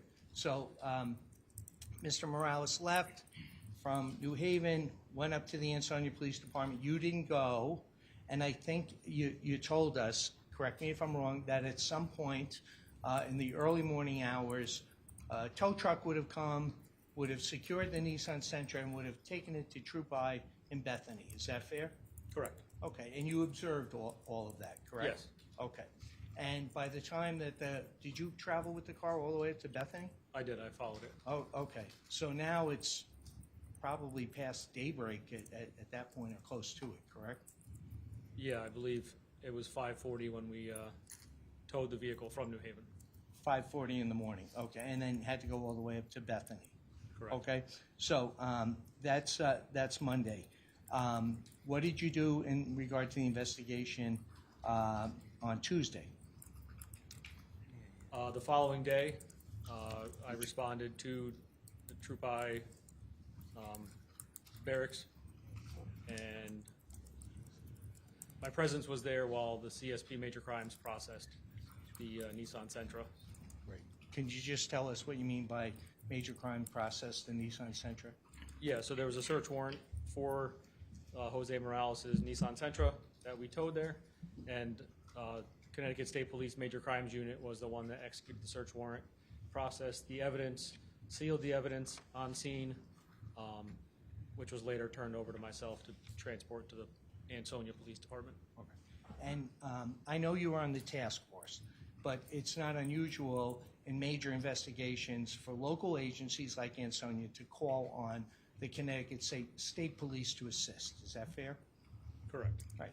Okay. Not on a shoplifting charge or a speeding ticket, but on serious investigations. Is that correct? Yes. And they're available unless they're out on another scene, correct? Yeah? To the Okay. best of my knowledge, yes. All right, so they processed the car, you're up there, you're just sort of observing that you're not actually doing the processing, correct? On the Correct. Nissan Sentra. Okay, and what did you do next at that point? I left the Troop I barracks, traveled to Ansonia to 6.5 Myrtle Avenue, put on personal protective equipment to enter the residence, which was still under maintenance by our officers there for the active search warrants, and went into the residence to obtain Christine Holloway's Ford Focus key, Okay, and then that vehicle was towed to Troop I barracks as well. great, okay.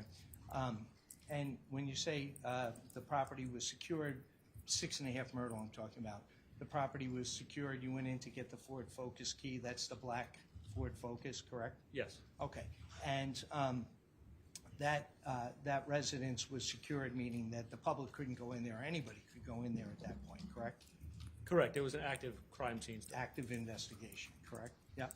And you told us that search warrants had been granted to go into 6.5 Myrtle at that point, correct? Yes. And was there also a search warrant for the Ford Focus? Yes. I'm not sure exactly what time the search warrant was signed, but And you were able to retrieve the keys for the Ford Focus? yes. Okay, from inside the residence of 6.5? Correct. Okay, and what'd you do with the keys? I transported the keys and followed the tow truck, which towed the vehicle to Troop I. Okay, and was the vehicle processed at Troop I at that point? Yes, it was. Okay, had they completed the processing of the Sentra? Yes. Okay, and then now the Ford Focus had shown up and you had the keys so we could start the car and get in the locked vehicle, correct? Yeah, they processed it the same as they would any other vehicle. Great, and you observed that, correct? Correct. Okay, and then there appears to be a notation that you and Detective Brian Hart started to interview neighbors in the area of 6.5 Myrtle Avenue. Is that correct? This is on the same date. Yes, sir. It looks like it was on December 3rd at 6:26 p.m. I have to see my report exactly to see who was interviewed, but it sounds about right. At that time, there was a lot going on, so we were breaking off in different directions constantly. Okay. I respect that and I understand that, and I don't want to put words in your mouth. Just obviously, we had the Ford Focus issue up to Troop I. You didn't go home after that. You continued to assist in the investigation. Is that fair? Yes. Yeah, okay. And do you recall when, I know it's 5 years ago, do you recall whether or not you went ahead and assisted in regard to a canvass in the neighborhood at that point? I have to see my report to see exactly what I did on that evening after I transported the evidence back. If you don't recall, it's okay. I don't recall off the top of my head. That's okay. All right. Now, let me talk to you about Thursday now on December 5th, okay? All right. I think you testified that you arrived up at the Community Crusade for Children, the Kiducation facility up in Hamden. Is that correct? Correct. Okay. And did you go up there with any other brother or sister detectives? Yeah, I don't remember off the top of my head who else was there, but most of us in the Detective Bureau responded there. Okay. All right. So let me just ask you this. If you recall, what was your responsibility when you went up to Hamden to Kiducation? Once we arrived there, the main priority was to make sure all the evidence that was coming off the trucks, possible evidence coming off the trucks, was secured. The facility was basically secured, the entire facility, until major crimes arrived on scene. They processed the facility for any evidence. Right. And when we say we processed it, I'm just going to go a little quick here.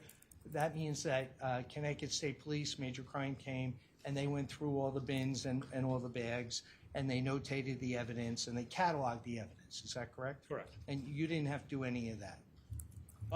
We did. We all took part in some of the searching of different areas based on the large amount of clothing and shoes and other stuff they called trash that was there. So we did participate in some of that. In the search, but you weren't cataloging evidence item 47, 48, 49, 50. That was Connecticut State Police that did that? Correct. Okay, great. And were you there all day? A large portion of the day. Okay.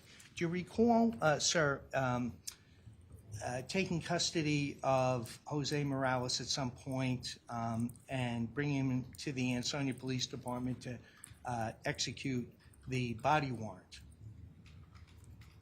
I recall that incident, yes. Okay, just tell us in your own words what happened in regard to the body warrant. So on December 3rd, after Jose Morales was transported for the voluntary interview at the police department, he was transported back to 105 First Avenue. A search warrant was obtained for 105 First Avenue in New Haven. Yes. Upon execution of the search warrant, myself and another officer located a electronic defense weapons, stun guns, Yeah, within Jose's bedroom pursuant to the search warrant. yeah, He was a convicted felon at the time when we looked it up. So I contacted my connection at New Haven Police Department. I'm just asking about the body warrant.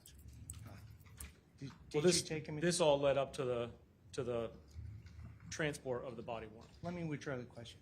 Wasn't there a body warrant, a search warrant executed by a judge of the Superior Court, Judge Pearson? Yes, there was. Okay, and you took Mr. Morales in custody and you went ahead and executed the body warrant, is that correct? He had to be transported to a place for the body warrant to be Great, and that was the Ansonia Police Department?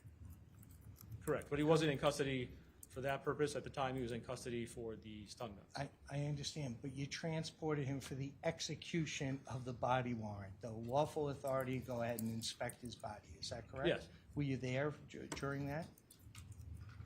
I did not stay for the body search warrant. Okay, you just transported him up to Ansonia PD Correct, myself and Officer Castillo.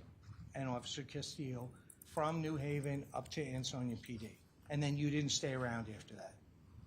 I don't know if I was still in the facility, but I wasn't present while the state police conducted that search warrant. Okay. You don't know whether, or do you know whether the Ansonia PD or state police executed that warrant? I don't know off the top of my head. I wasn't involved in it. Okay. Let's see if we can move on. After the body warrant was executed, there were a number of search and seizure warrants that were authorized by a judge of the Superior Court to go into 6.5 Myrtle. Is that correct? Yes, Okay. And did you participate in any of those searches? I believe I was there for one of them. Okay. Okay. And what was your responsibility for the one that you were there? To search for the items that were listed on the search warrant. I believe at that time it was items related to the missing child investigation. Okay. Sir, did there come a point where you started to review the surveillance videos, that some of which we saw in the montage? Yes. When was that?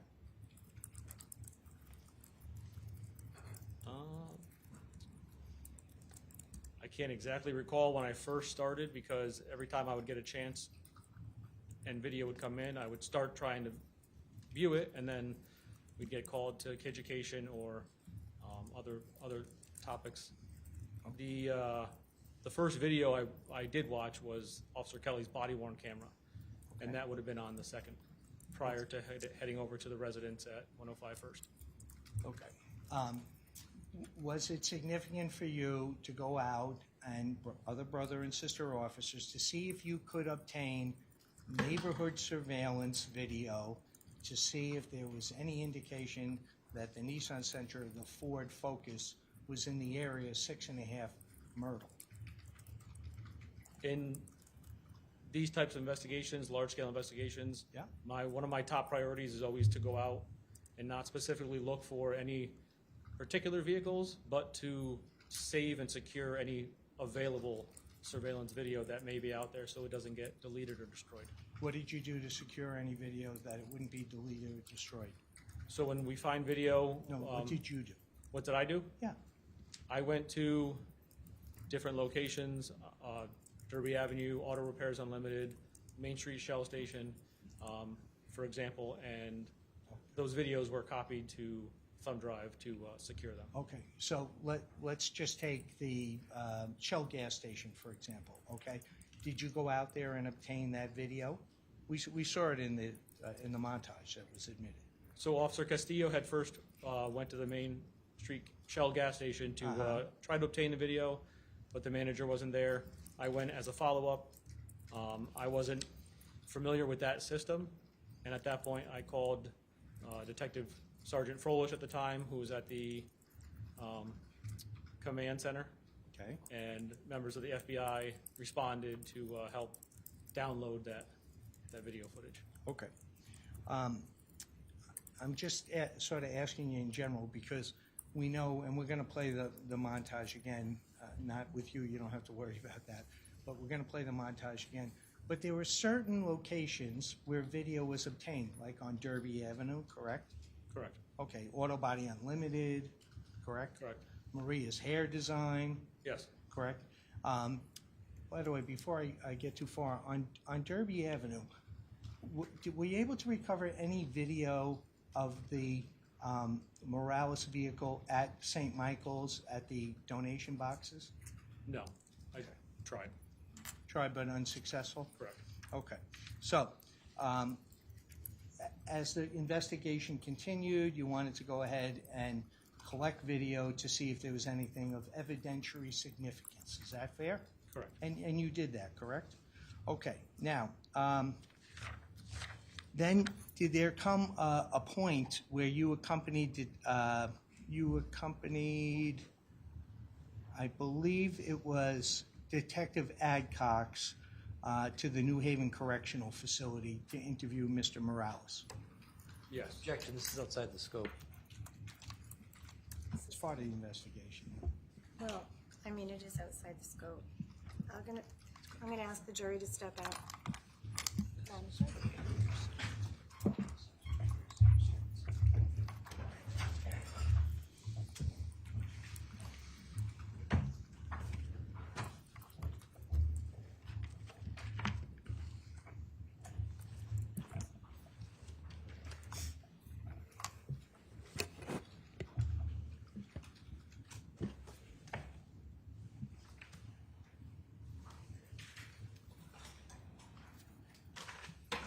Attorney Gavin, it is outside the scope, it seems, to the court. Why don't you tell me your profile on this? I have 2 questions left. The last things that my records indicate that the officer did was he accompanied brother and sister officers to the New Haven Correctional Facility on 12/30 and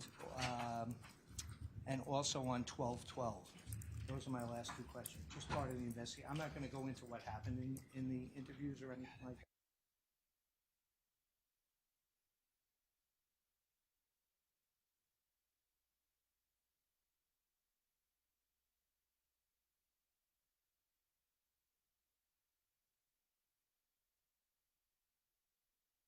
Of him going to the facility.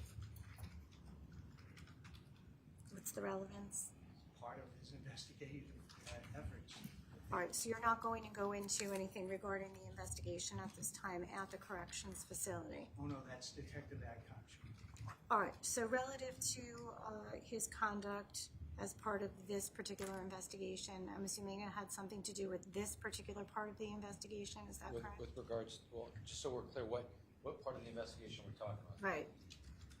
On December 12th and also on December 30th, he went to New Haven Correctional where Mr. Morales was interviewed. He didn't conduct the interviews, Your Honor, so I don't want to... Right, so Attorney Gavin, I'm just trying to stay within the confines of my order. If the purpose to go there was pursuant to investigating the disappearance of Vanessa Morales subsequent to Mr. Morales's arrest with respect to this particular part of the investigation, then that may or may not be opening the door. I don't want to do that. So if you want to provide the court some clarity. Sorry, I didn't catch that. I didn't hear what you just said, Your Honor. I'm sorry. So I said to provide some clarity because if we all know the scope of the court's order, I don't have to repeat it, right? Correct. So if the purpose in going for those particular interviews was for this investigation or this part of the investigation, then that's one thing. If it had to do with follow-up relevant to the disappearance of Vanessa Morales, we're not going to bring that before this jury. So I just, and that was at your request, Yes, absolutely. counsel, so I just want to make sure that we're all clear on this before we start opening doors. Your Honor, to answer your question directly, Mr. Morales wasn't arrested until February. Okay. So the investigation that led to his ultimate arrest was ongoing.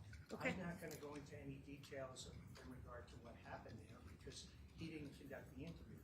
It's just part of his investigation that he went there on 2 occasions. Those are the last 2 questions I have. All right, I just wanted to make sure it was not subsequent to the arrest in this matter and it was not solely related to the disappearance of the child. You can understand why. Sure, and I agree, and I appreciate that because that was my request.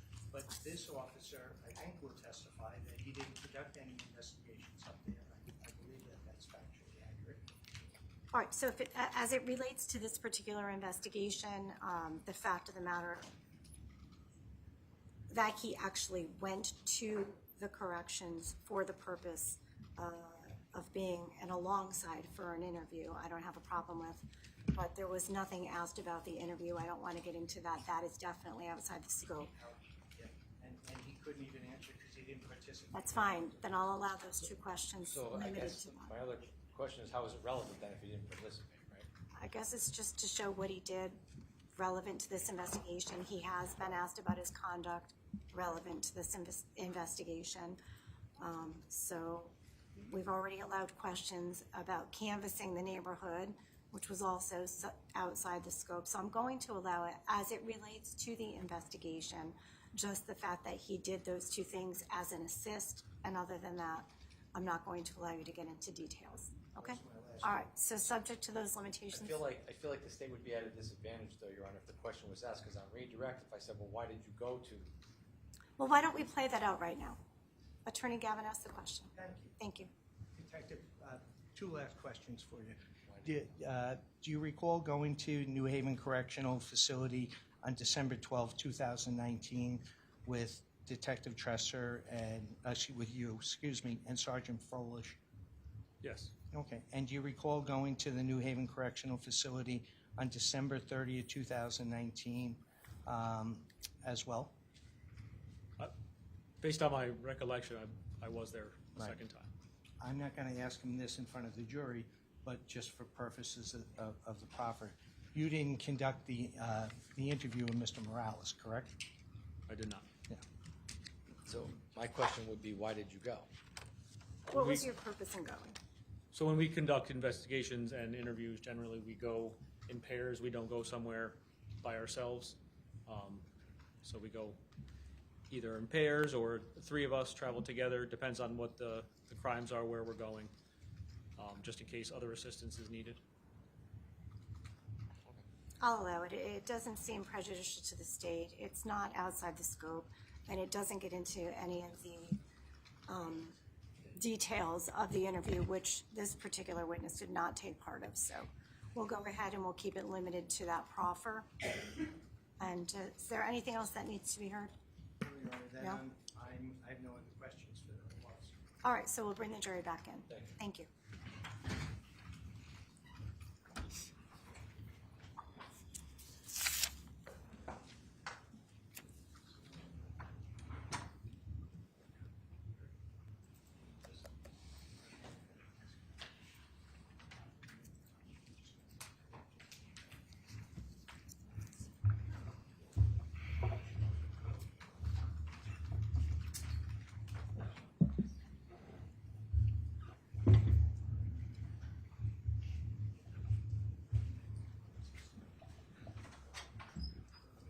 Welcome back, ladies and gentlemen.